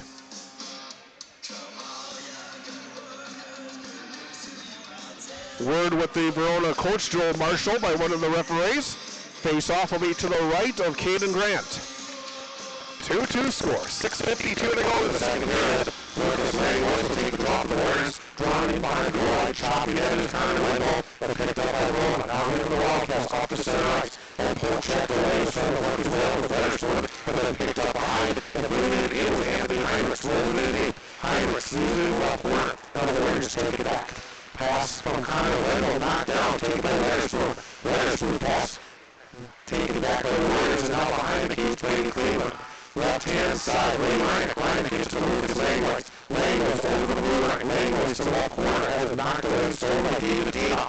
Dina moves to Weatherspoon on the near side boards. That give it away, and Connor Healy had the chance, but could not handle the puck after the giveaway by Verona. And then the puck back to center. On the own blue line is Brady Cleveland, moves to the left-hand side to Dina. Dina's pass, and they're bringing it up for the Warriors. Picked up by David Dina. And now the penalty coming up on the Warriors. Dina got knocked down. A penalty will be called on West. And it looks like Connor Healy may be going into the box for the Warriors. 6 minutes even to go in the second period. And now Verona with the power play will get an opportunity to take the lead. The tribute will be the call on Connor Healy. Face-off will be to the right of Kyler Bosley in net for Wausau West. Thomas Steele taking the draw, won by Verona, back to the point, Dina. Dina rolls in, goes behind the cage, played by Brady Cleveland. Cleveland back, he'll clear the puck all the way down ice. Good clear by Cleveland to start off this penalty kill for the Warriors. Back behind the own cage, Troy Towson out for Verona. Towson taking a look, now moves to the right-hand side. Pass a little behind his target, Marsky, taken back by Cleveland, he'll dump it in deep. 2 clears already for Brady Cleveland in the first 25 seconds of this penalty kill.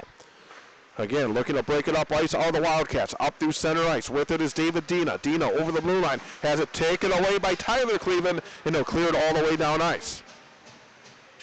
Behind the net, grabbing it is Troy Tollefson for Verona. Tollefson still stick handles. Tollefson passes ahead at neutral ice with Leo Renlund. Renlund gives it over to Dina. Dina into the zone, trying to turn the corner. Now at the goal line, goes in behind the cage. Lost his balance, lost the puck. Puck is picked up by Tyler Cleveland and cleared again. 1 minute even to go on the power play. 5 minutes even to go in the second period. 2-2 score. Verona with the man advantage. Back through center ice. Leo Renlund. Renlund over the blue line. Renlund into the zone. Fired and hit the pipe from the right face-off circle. Renlund hit the right pipe, and it stays out. Puck along the near side boards. Trying to clear it is Thomas Garham, and he's able to do so. Break for the Warriors. Back at neutral ice, Joshua Osteen into the zone, left-hand side. Osteen to Redlin. Redlin takes the shot, and it'll be deflected over the glass, over the netting, and out of play. So Redlin nearly gave Verona their first lead of the game, but pipe was kind to the goaltender, Kyler Bosley, for the Warriors. 28 seconds to go on the Verona power play. 4:28 to go in the second period. 2-2 is the score. Face off the near side boards. Played by Brady Cleveland. Gets it behind the net. Prohaska will clear the puck for the Warriors. All the way down ice. Chasing it down is Joshua Olston. Getting some pressure behind his cage. Good forecheck work there by Connor Wendell for the Warriors. And now coming to help picking up the puck is Nathan Jurens. Now the puck up the center. 2-on-2 into the zone, left-hand side. There's a shot over the crossbar from Anthony Heinrichs. Captain at the right point by Joshua Olstein, and now deflected out of the zone as we're back to 5-on-5 hockey. Nathan Jurens will chase it down behind in his own zone for Verona. 3:50 to go, second period, 5-on-5 hockey, 2-2 game. Puck moved along the boards. Kept in by the Warriors. Tough angle shot. Sticked aside by Grant. Attempt by Judah Leader for the Warriors. Puck in the right corner. There's a centering pass. Goes between the defensemen and all the way back into the Warriors zone. Slowing it down and playing it in the far corner is Kyler Bosley.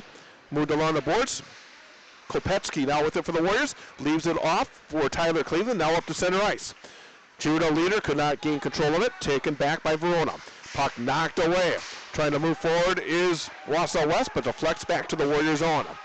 Now at neutral, Ben Kopetsky on the right-hand side. His pass goes off the skate of Easton Simpson.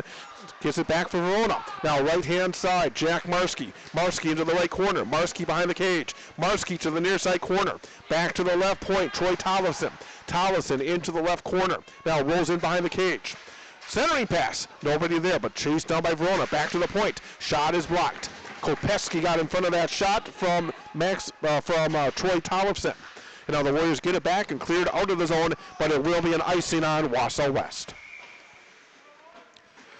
2:39 to go in the second period. An offensive zone face-off coming up for Verona in this 2-2 game. Warriors scored both their goals in the first period. Thomas Garham at 2:01 on the power play. Spencer Cooper at 7:23, 5-on-5. Goal scored by Verona in the first period. It was Caden Weatherspoon, and then getting the equalizer was Jack Marski. Face-off taken by the Warriors and cleared back to neutral ice. Carson Lindell chased it down for Verona. Moves it on the right-hand side to Tollefson. Tollefson stick handles. Moves along the far side boards. Taken away for a moment by Garham, but taken right back by Verona. Now 2-on-2 into the zone. Rolled into the right corner. Brady Cleveland getting there first for the Warriors. Battling it out against Leo Renlund. Warriors had it knocked away. Puck still deep in the Wausau West zone along the far side boards. Chipped up to the point, but not out. Kept in. Goes in behind the cage. Renlund centering pass, but cutting in front was Thomas Garham to knock it away. Now on the near side boards, Grant Homestead. Homestead gets it up to center, and then using a high stick, but it's waved off. It was played with a high stick by Verona. That's nearly a high sticking penalty, as there was a Warrior and they got a piece of that stick that went up high. Renlund backs it up to the point, but not out. Warriors keeping it in. Roll to the left corner. Banged off the boards, but not out. Kept in by Brady Cleveland on the left-hand side. And now a whistle and a hand pass is called on the Warriors. So the face-off will come back into the Wausau West zone with 1:38 to go in the second period. Still a 2-2 game.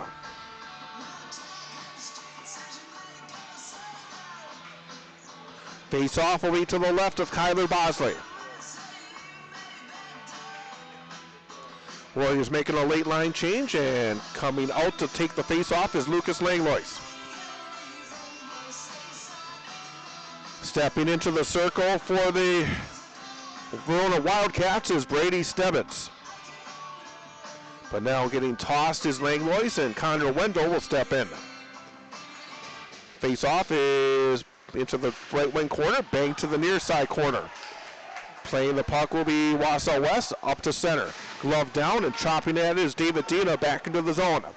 Behind the net, Tyler Cleveland. Cleveland moves it near side.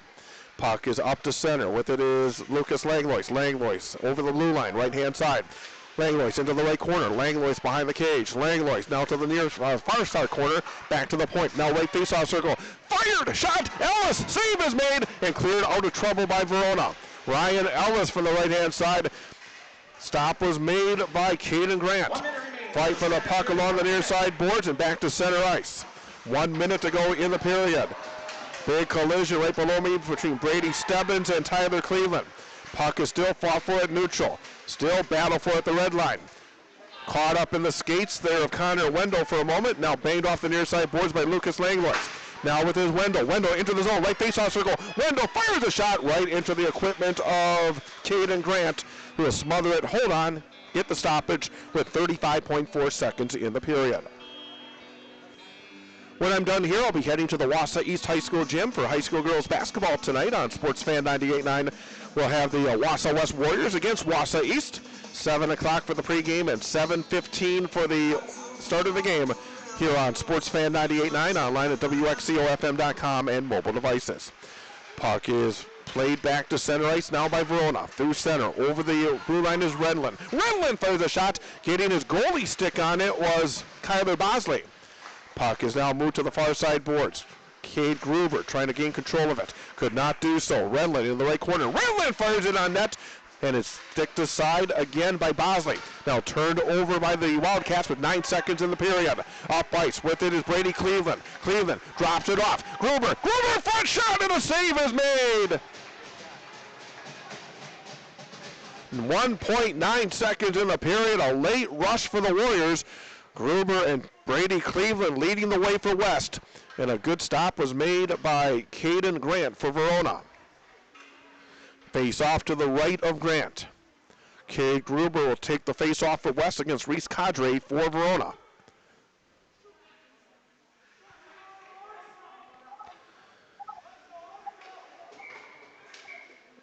Trying to cheat a little bit and winning the draw, but now there's, it looks like as Gruber was trying to get that little edge, he'll be tossed from the circle. Now Connor Healy will step in for Wausau West. There's the face-off, and that will do it for the first period. For the second period of play. Only goal in that period came for Verona, and they're back to even, 2-2 at the end of 34 minutes of hockey. We will take a break, come back, recap the scoring, look at the goalie stats as well. Brought to you by the Wausau West Athletic Department. 2-2 at the end of 2. This is Warrior Hockey on Sports Fan 98.9, online at WXCOFM.com and mobile devices. For more than 60 years, Sun Printing has been Central Wisconsin's commercial printer of choice due to their commitment to quality, creative solutions, and dedicated service. Sun Printing's team offers you a wide spectrum of services. Whether you need offset, digital, large format, graphic design, or mailing, they print everything under the sun. No project is too big or too small. So give Sun Printing a call at 845-4911 or visit them online at sunprinting.com. What's your idea of winter fun? It's hitting the trails after a fresh snowfall and you're thinking new snowmobile. It's time to call CCU. That's Clover Belt Credit Union, the leader in financing fun. If you're thinking new four-wheel drive vehicle to get you to the downhill slopes or the cross-country trails, it's time to call CCU. That's Clover Belt Credit Union, the leader in financing fun. Quick, easy loan applications, friendly lenders, and great rates make CCU the lending leader in financing fun. If your idea of winter fun is isn't in the snow, maybe hitting the highway in a new motorhome is the way to go. Just give CCU a call. Financing for motorhomes and winter getaways. When you think fun, think Clover Belt Credit Union. What are you waiting for? Life's too short and too long. Call CCU for your great rate financing. Dial 715-842-5693 or apply online or from your smartphone. That's Clover Belt Credit Union. Local lenders lending local money, keeping our community strong. Since 1980, Wausau Wine Company has been serving the Wausau area with great food and drink in a truly unique dining atmosphere. It's 30-plus years of using only the finest ingredients, and we pride ourselves on still cooking the old-fashioned way, from scratch. Wausau Wine's menu is sure to please, and we stand by our promise of good food and drink at a fair price, and we're proud to be a long-standing part of our community. Experience it yourself. Visit the Wausau Wine Company on Stewart Avenue in Wausau today, enjoying the good times for over 30 years.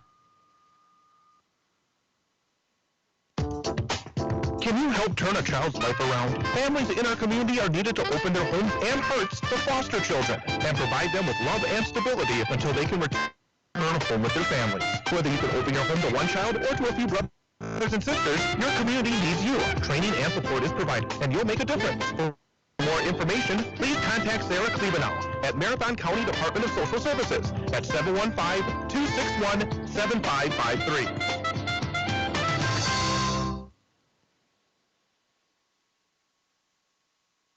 Sports Fan 98.9 is W255DN Wausau and WXCO Wausau.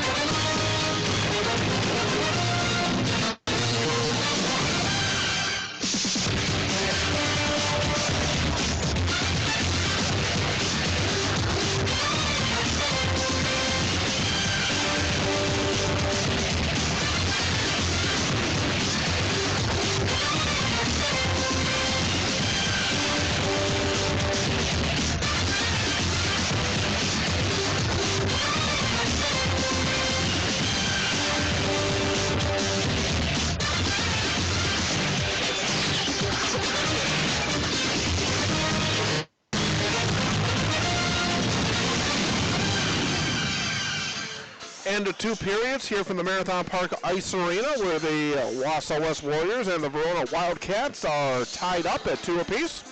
Time for a look at the numbers, brought to you by the Wausau West Athletic Department. Thanks to the Wausau West Athletic Department for their continued support of our broadcast of Wausau West Sports on Sports Fan 98.9. To find out your next opportunities to follow the Warriors in action, you can see a complete schedule at WisconsinValleyConference.org. And click on Wausau West. Again, WisconsinValleyConference.org. Click on Wausau West. Well, Warriors got on the board first at 2:01 of the first period. A power play goal by Thomas Garum. Cade Gruber got the assist. 1-0 Wausau West. Verona was tied up just over a minute and a half later at 3:34. Getting the goal was freshman number 38, Caden Weatherspoon. Assist on the play went to Brady Stebbins and also to Isaac Thomas, and we're even up 1-1. Warriors would regain the lead at 7:23 of the period. This time Spencer Cooper taking a nice feed from the left-hand side by Ben Kopetsky. Kopetsky from the left-hand side right onto the stick of Cooper, who deflected it past Caden Grant. So Cooper goal, Kopetsky assist, 7:23 the time, and West had a 2-1 lead, and that would be the score at the end of the first period. Just one goal scored in the second period. It came at 8 minutes and 50 seconds. A shot from the upper slot attempted by Verona's Nathan Jurens was stopped, but the rebound was right there in front, grabbed by Jack Marski, who poked it home.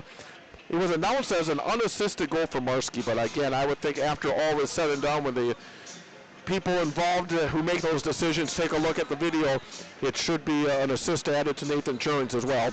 But nevertheless, the goal for Marski, 2-2 the score. Second period, 8 shots on net for Verona, 6 shots on net for the Warriors.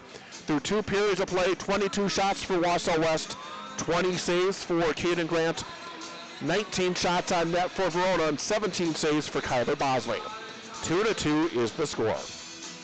Don't forget, tonight, 7 o'clock, we have Wausau West girls basketball. The Warriors at Wausau East, 7 o'clock airtime, right here on Sports Fan 98.9. Tomorrow, 11:45 a.m., college basketball, Michigan State against Ohio State, followed by at 2 o'clock, Marquette against St. John's. So a college basketball twin bill tomorrow, right here on Sports Fan 98.9. Then on Tuesday, we have Wausau West hockey. The Warrior hockey team will take on East Merrill United in a WIAA Division I regional semifinal. 6:40 for the pregame, 7 o'clock for the opening face-off. Should the Warriors take care of business Tuesday, they would travel to Stevens Point for a regional final against Spash. Again, that would be a 6:40 airtime, 7 o'clock opening face-off here on Sports Fan 98.9. And then finally on Friday night of next week, we will have Wausau West boys basketball taking on Wisconsin Rapids at Lincoln High School. Coverage begins at 7 o'clock for the pregame show here on Sports Fan 98.9. Also, make sure to join Jeff Gress and myself on Wednesday from 6 till 8 p.m. for the PGA Big High School Sports Show. We expect to have Wausau West head hockey coach B.J. Brandt as one of our guests at 6:20 on Wednesday. We'll also have a student-athlete guest as well, and we will break down what's going on in area high school sports. So again, the PGA Big High School Sports Show starting at 6 o'clock Wednesday, 6 till 8 p.m. right here on Sports Fan 98.9, online at WXCOFM.com and mobile devices. Here it is Wausau West 2, Verona 2. Third period is coming up next. This is Wausau West Hockey on Sports Fan 98.9. Our online broadcast stream of today's game is brought to you exclusively by PGA Plumbing, Heating, Electrical, and Excavating. Your leading trained comfort specialist serving Wisconsin since 1994. Even though we don't know what life has in store for our homes or cars, we can still prepare. Introducing the Damage Doesn't Have to Be Too Damaging policy from American Family Insurance. Insure carefully, dream fearlessly. For details, contact Jim Nick Agent. Call 715-359-5055 or stop by 224-706 Zinnia Drive in Wausau today. American Family Mutual Insurance Company, SI, and its operating companies, 6000 American Parkway, Madison, Wisconsin, 53783. American Family Insurance. Come on, choose health and motion for you.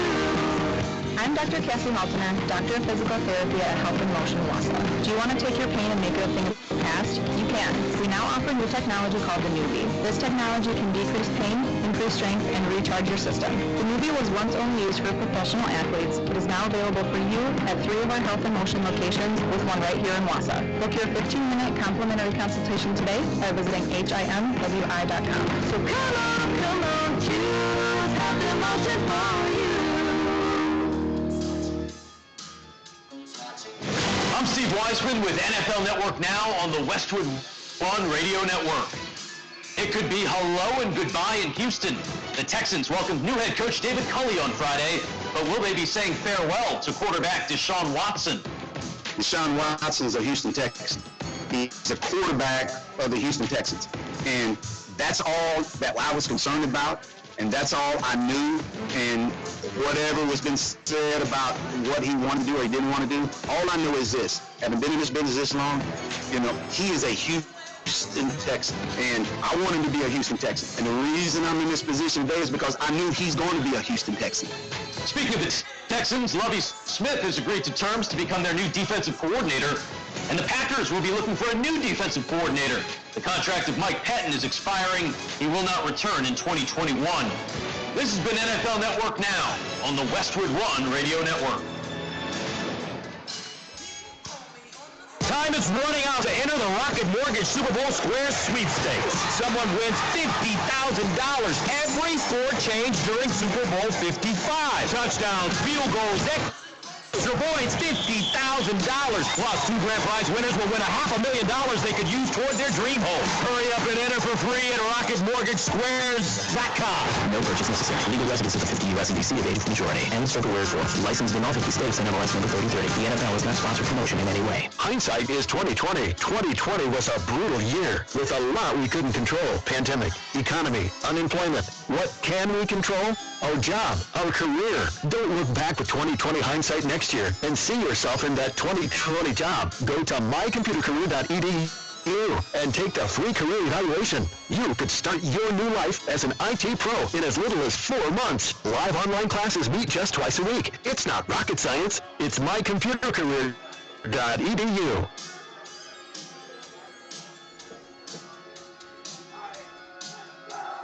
It's true. Many of us spend more time thinking about what's for dinner than preparing for retirement. But if you think your retirement needs deserve more attention, I agree, and I'd like to help. I'm Scott Mashinsky with Edward Jones. Together, we can give your long-term retirement strategy the attention it deserves. Stop by our office at 1027 South 17th Avenue or call 849-5258. Edward Jones, making sense of investing, member SIPC.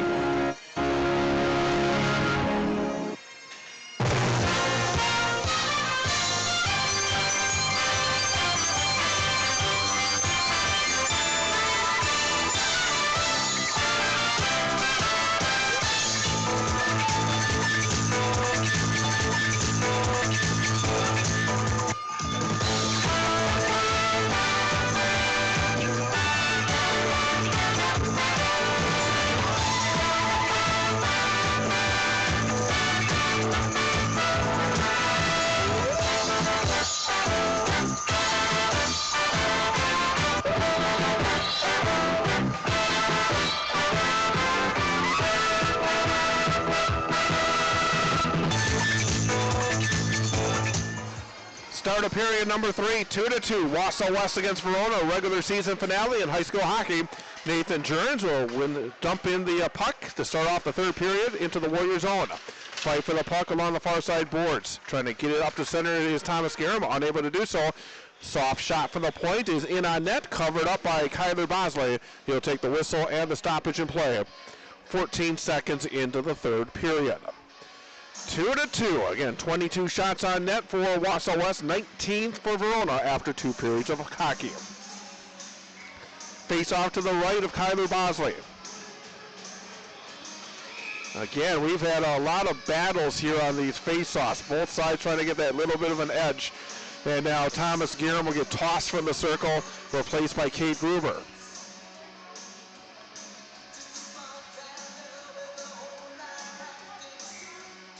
Again, boy, every face-off is just a battle to the death here today.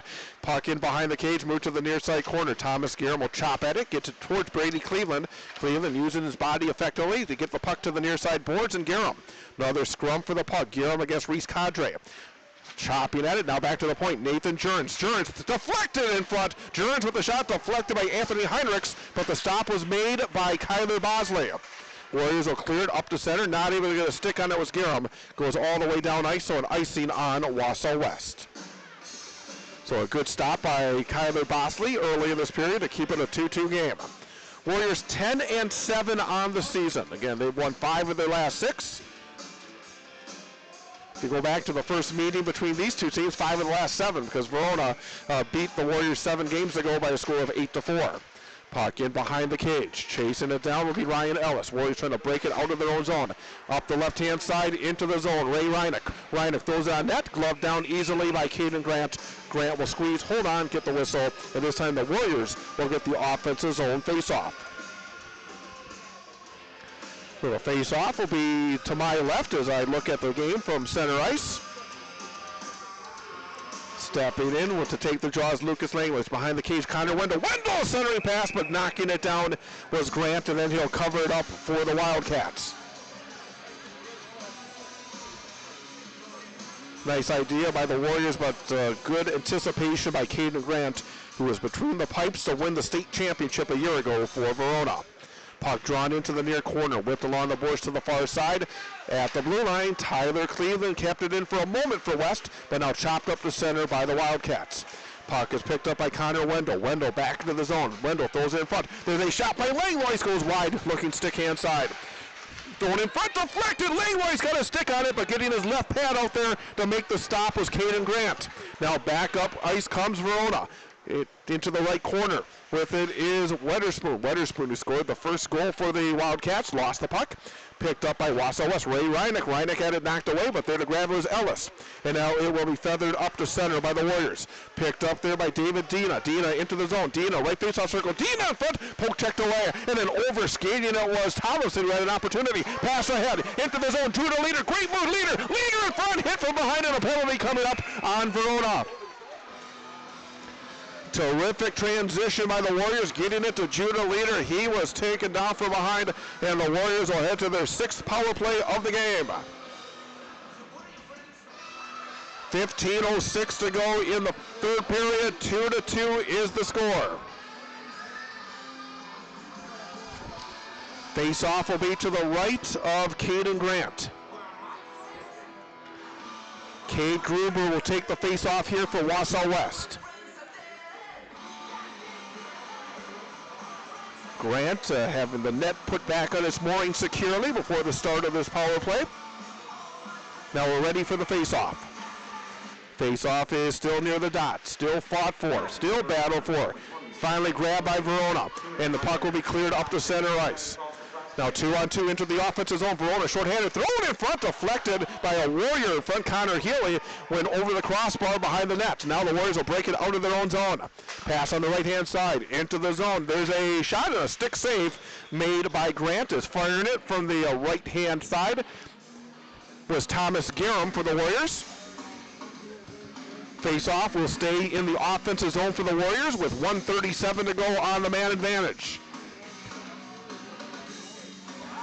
Face-off to the left of Caden Grant.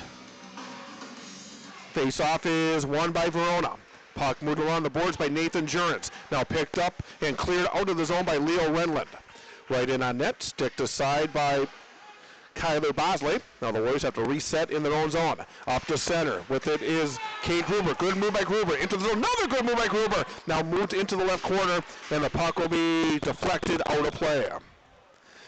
Gruber did everything he could do that round to play, but ultimately lost his balance, lost the puck, and the face-off will come outside the blue line. Lucas Langworth will take the face-off here for Wausau West. One by the Warriors at the left line is Connor Healy. Moves it on to the right, Brady Cleveland. Now back to Healy. Healy passes the net into the zone. Langworth's a shot. Right pass save made by Caden Grant. Back to the left point, Connor Healy. Healy, left face-off circle. Healy moves the way down low. Healy now behind the cage. Healy moves the right-hand side. Faking the passes here. Now Garham trying to work his way behind the net. Now he's to the right corner. Garham back to the right point, Connor Healy. Healy plays a shot deflected and popped. Goes wide of the cage in front with Cade Grover. Trying to get into the line of sight of Caden Grant. Puck is still ball to along the near side boards. Trying to dig out is Gruber. Gruber in the deep left corner. Gruber now has it. Gruber back to the point. Brady Cleveland. Cleveland rolls it deep behind the cage. Puck now moves to the right corner. Connor Healy will get there first. Shifts it over to Gruber. Gruber back towards Healy. Healy stick handles. Healy trying to come in front. Healy lost it. Puck is down, but it was not well by Verona and cleared out of the zone. 12 seconds to go on the Wausau West power play. And it's still 2-2. Warriors trying to get one. Wow, bad pass. Wow, goalie. Shiny save. That was without a goal. Reese Cosgrave took the terrible pass. Came in one on the goalie. He was stopped by Bosley, but then following up for the rebound, Anthony Heinrichs to Verona. And Heinrichs with a short-handed goal with 2 seconds to go on the West power play. 13:08 to go in the game, and Verona takes their first lead 3-2.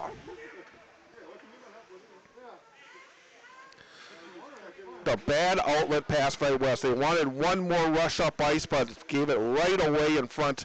Terrific stop was made by Kyler Bosley, but the second chance ends up between his pads.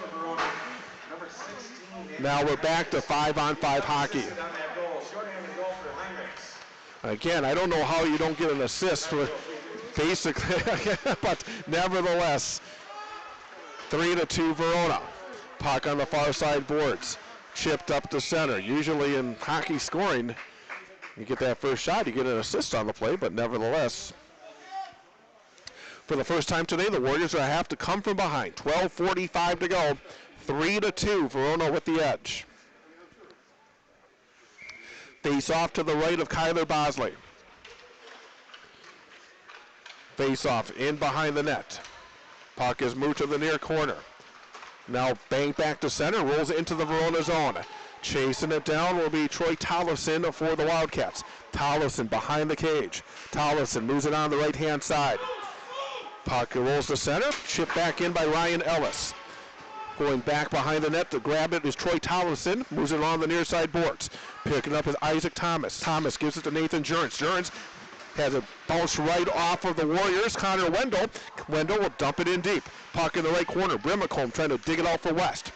Puck is given away. Right face-off circle, shot and a save. Brimacombe grabbed it, and coming out, cutting down the angle was Caden Grant. From the right point, Connor Healy. His shot gets blocked, and it deflects back to center. But that was a good piece of goaltending by Grant, as Brimacombe was coming in, but he cut off the angle. Left face-off circle. Healy thrown in front. Grabbed by Wendell. Shot and a save.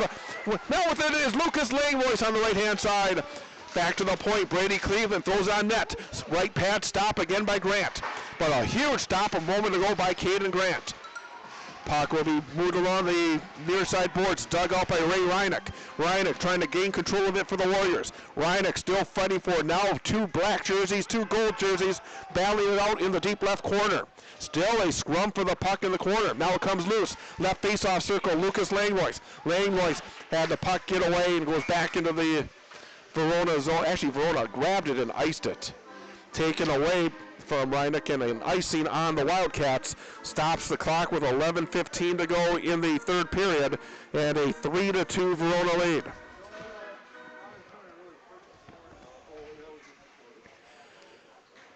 Face off to the right of Caden Grant. Face off, puck near the dot, now controlled by the Wildcats and David Dina. Dina moves it to the far side boards, deflected by Leo Renlund to center. Now here comes Verona, left-hand side. With it is Heinrichs. Heinrichs now behind the cage, trying to come in front. Poke checked away nicely by the goaltender, Kyler Bosley. Puck will be picked up by the Warriors in the near corner. Puck is now in behind the net. With it is Connor Healy. Healy moves along the boards near side. Oh, taking a shot, and there's a penalty coming up as taking a run at Cade Gruber was Reese Cadre, and Cadre with the hit up high will go into the box.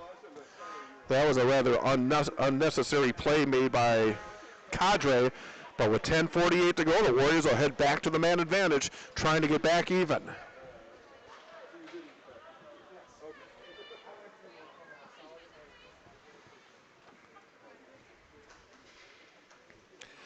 Face-off will be to the right of Caden Grant. Face-off to the near corner. Banged off the glass and out of the zone by the Wildcats. Puck goes in behind the cage. Brady Cleveland trying to chase it down, getting some pressure. And now a penalty coming up. Another penalty coming up on Verona. Delayed penalty, and the puck will be touched up, and the Warriors will have a 5-on-3 power play for 1:41. Not happy as he goes into the box is Leo Renlund, but he will be called for the penalties. He tried to battle for the puck against Brady Cleveland.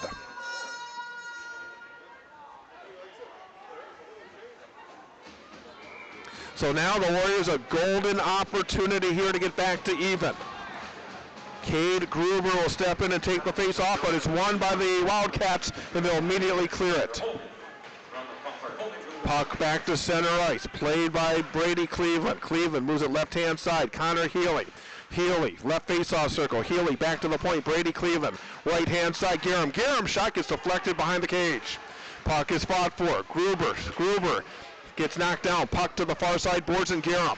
Garham to the point, and not able to keep it in was Brady Cleveland. Cleveland has to go back to his own blue line. Moves it near side. Connor Healy. Healy into the zone. Healy left face-off circle. Healy takes a bad angle shot, gets deflected, goes out of play. 1:03 to go on the 5-on-3. 9:51 to go in the third period. 3-2 is the lead for Verona.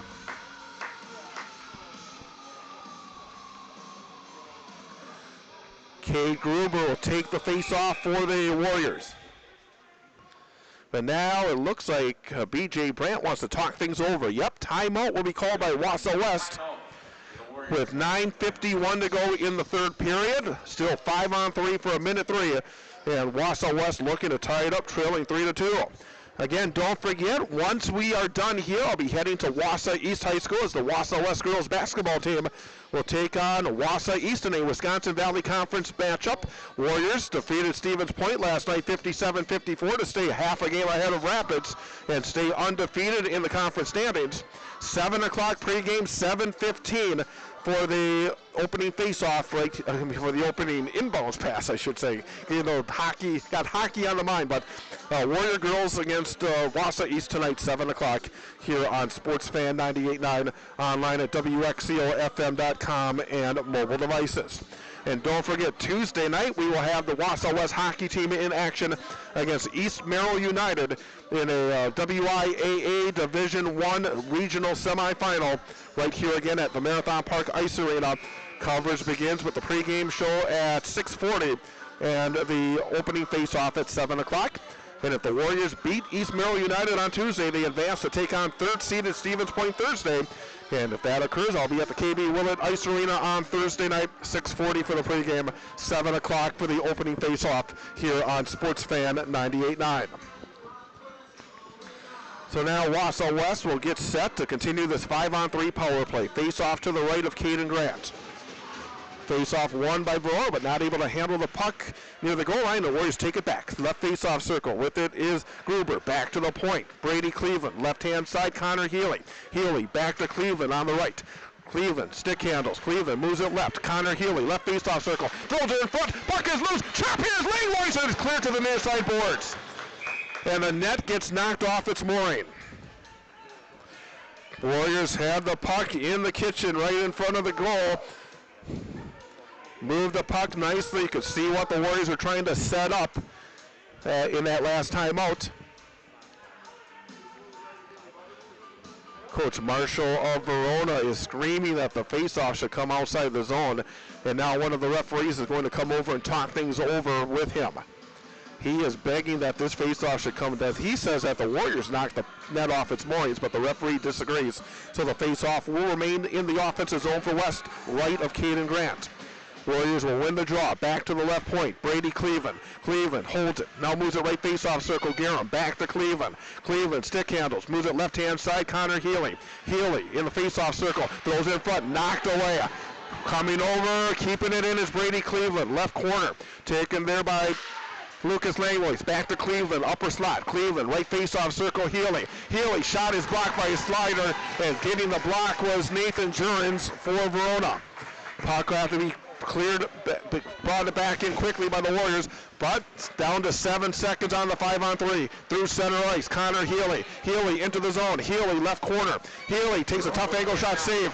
Right hand face-off circle, ripping it as Garham into the right corner. Back to 5-on-4. Down to 13 seconds on the power play, and the puck cleared back to center ice by Verona. At neutral, Connor Healy gets it ahead. Cade Gruber. Gruber has a poke checked away. Near side boards, getting the stick on it was David Dina. Dina working against Cade Gruber as the penalty comes to an end. Tough angle shot and saving it. Looked like surprised was Caden Grant, but now 3-on-1 for Verona. Into the zone. Pass right hand side. There's a shot and a right pad save.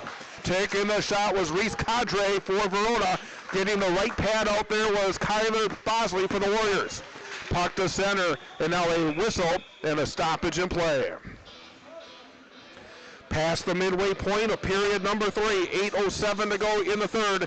3-2 is the lead for Verona, and we will have a neutral zone face-off.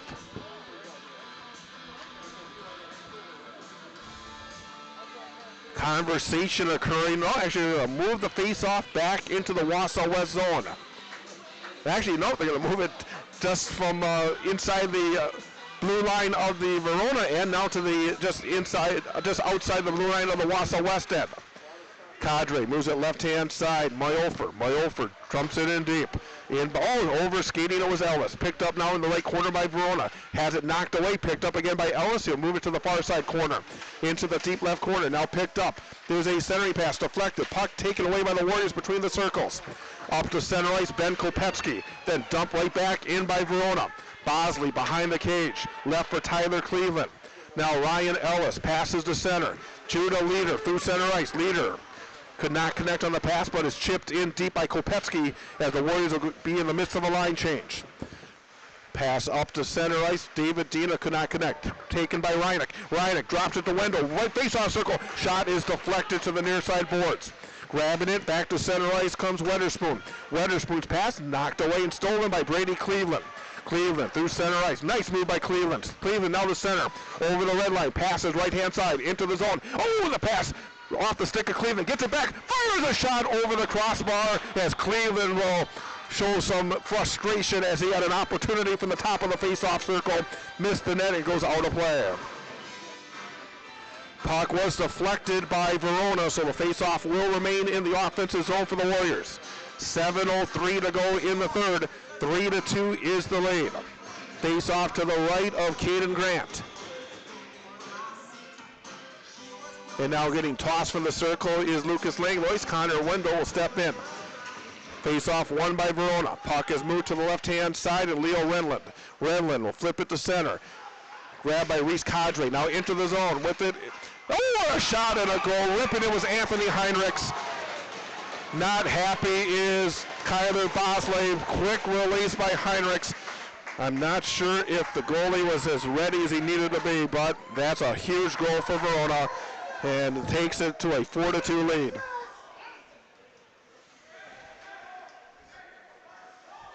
Ten minutes and 7 seconds, the time of the goal for Verona.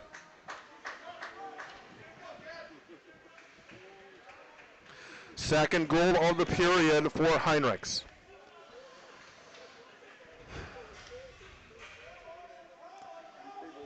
So now the Warriors face a bit of a steeper hill. Assist by number 13, Nolan Ellenbach. And that's Heinrichs from Ellenbach on the goal at 10:07. So Heinrichs gave the Verona the lead earlier in the period, now extends the lead here later.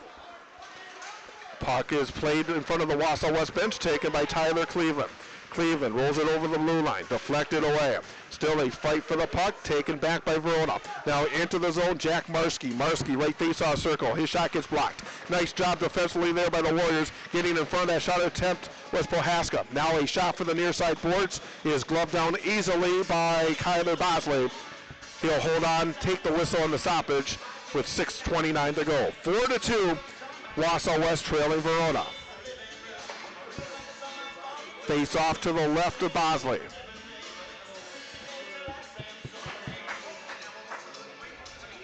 Face off won by Verona. Dean up on the point. Blocked in front between the circles. Backhand shot. Save is made. Grabbing it in front for Verona was Max Cotty. Had the opportunity. Puck is not out of the zone yet. Captain at the right point by the Wildcats. Along the near side boards, chipped in deep by Brady Stebbins. And now a whistle. As going into the box for Verona will be Isaac Thomas. And going into the box for Wausau West will be Spencer Cooper. So coincidental minors will be called with 6:12 to go. We will stay even strength. Face off to the right of Kyler Bosley. Face off, won by Verona. There's a shot, goes high and off the glass behind the goal. Back to the right point, captain again. There's a shot and a save made by Bosley. Seeing it all the way from the right point, that shot attempt by Reese Cadre. Smothered again by Bosley. Face off remains in the Wausau West zone. Well, right now the Warriors need to get something at the other end, need to push it forward. You can see took a little of the wind out of the sails out of the guys in yellow, that last goal. Back to the right point. With it is Tollefson. Tollefson throws it through a screen as leaping in front of the goaltender was Anthony Heinrichs, getting out of the way of that shot. But a good screen, and the puck just went wide. Puck back to the right point, but not able to keep it in is Tollefson. He'll chase it down in his own zone. Tollefson back in his own end. Pass gets deflected all the way down ice. That should be icing. Oh, I didn't think that Verona was to the red line, but they got away with that one. And the Warriors again have to bring it deep out of their own end. Captain at the right point. Dart thrown into the right corner by Leo Renlund. Fight for the puck. 5:27 to go in the game. 4-2 Verona. Renlund trying to fight for it. Now the Warriors do get it back. Up to center ice. Lucas Langlois. Langlois has it knocked away. But there to pick it up is Connor Wendell. Wendell, right-hand side. Wendell threw it in front for Ryan. Could not connect. Left face-off circle. Shot attempt by Connor Healy. Goes off the shin pad of a Verona player. Back to the point and not able to keep it in was Ellis. Puck rolls all the way back into the Wausau West zone. Ellis fighting against Reese Cadre. Puck comes loose. Now picked up at the goal line. So whiffing on the first pass attempt was Andrew Ani. Now Ani, backhanded pass, gets deflected into the corner. Puck back in behind the Wausau West cage. Centering pass between the circles. Puck knocked away back to the point. Jurens, he'll try a shot. Gets partially blocked. Jurens gets it back. Jurens will backhand it in deep. Puck goes into the corner. Centering pass goes off a skate, deflects out of the zone, all the way back to the Verona end of the rink. Right now, Verona keeping it in the offensive zone. 4.5 minutes to go. There's a shot. Blocker save made by Kyler Bosley on that fire from the right-hand side by Andrew Ani. Now the Warriors looking to counter. Puck back to center. Getting knocked off the puck is Thomas Guerin, picked up by Verona. On the near side, Joshua Osteen. Osteen to the red line. He'll dump it in deep. That's what Verona's going to do a lot of here late. Just dump it in, make the Warriors go the length of the ice. Wausau West trying to break it out of their own end. Up to the blue line, but Guerin has it taken away. Puck is still fought for near the blue line, picked up now by Verona as they make a line change. Puck deflects to the near side. Grabbing it is Gruber. Gruber, his pass taken back by Tanner Kaltenberg, who will dump it in deep for Verona.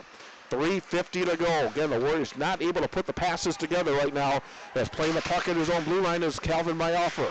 Moves it on the right-hand side, up to center. Warriors trying to grab control of it. Getting knocked off the puck is Brimacombe, picked up by Gruber. Gruber between the circles, trying to backhand a shot as he fell down, could not get it on net. Left point, there's a shot by Prohaska, blocked in front, and the Wildcats get it again. Up through center, Mayoffer. Mayoffer, left-hand side, turns the corner, takes the shot, hit the side of the net. Rebound, blocked in front into the left corner. Fight for the puck, throwing his body around is Ben Kopetsky for Wausau West. Still a scrum for the puck on the far side boards. Comes loose. Tyler Cleveland will move it to the near side. Now the Warriors cannot get it out of the zone. Now deflects up the center. Now here comes West. Brimacombe into the offensive zone. Brimacombe shot gets deflected behind the goal line. Centering pass, right face-off circle. Thrown in front and deflected just wide of the near side pipe.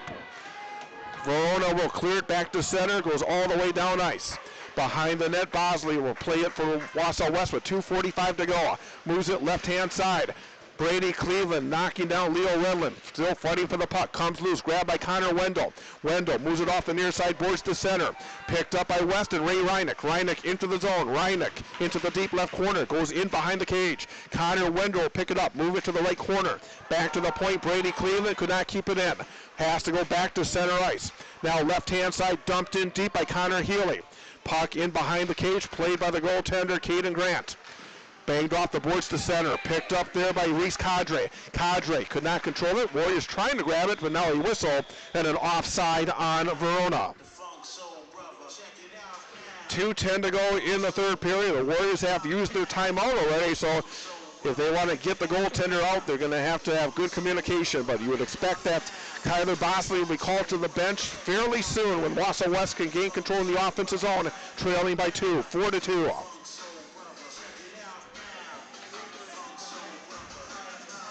Face-off will occur at neutral ice just outside the Wausau West blue line.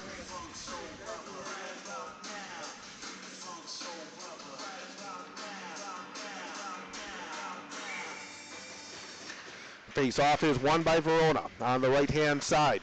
Rolled in deep by Troy Tollefson.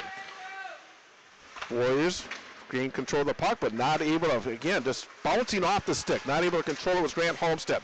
Now the Warriors do get it back. Up to center, Thomas Garum. He'll chip it to the blue line of the Verona end, but grabbed again by the Wildcats. Picking up is Cade Gruber. Gruber into the offensive zone. Gruber fires a shot, but a sliding block in front by Troy Tollefson into the right corner. Tollefson fighting for the puck now for Verona. The Warriors will grab it right behind the cage. Near side, Thomas Garum. Back to the point. Cleveland fires a shot, and it'll be gloved down. Tyler Cleveland, I think, looking for a deflection in front, did not occur. The puck was heading wide of the cage, but gloving it down, taking no chances, was Caden Grant, as the Warriors have emptied the net. Extra attacker for Wausau West. 1:33 to go in regulation. 4-2 Verona with the lead. Face-off will occur to the right of Caden Grant. Drawn into the near side corner. Nathan Jurens will whip it around the boards. Back to the point and out of the zone. Puck is caught up in the linesman's skates. Puck is battled for right below me. Still fought for. The clock ticks down to 1:20 to go. Wausau West with the empty net gains the puck. Up through center ice. Left-hand side, Cade Gruber. Gruber into the zone, slows it down. Moves it on the right-hand side. Shot by Homestead and a save made by Grant. And the puck will be cleared towards the empty net. It was just wide by inches as a whistle and an icing is called. Good stop by Grant on that Homestead attempt for the Warriors. 1:05 to go in the third. 4-2, Verona with the lead.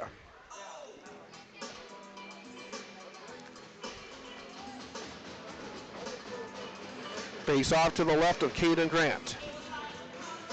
Drawn and won by Verona. Behind the cage, Nathan Jurens. Jurens, stick handles, fires it down ice, gets deflected by the Warriors, so no icing. Puck goes in behind the west cage. Brady Cleveland moves along the boards with under a minute to go. Wausau West chips it up to center, but it turned and fired towards the empty net, and a goal scored by Reese Cadre. Cadre grabbed it, fired it towards the empty net right in the middle with 46.4 seconds to go, and that will just about do it. 5-2 lead now for Verona. 16 minutes and 13 seconds the time of that goal.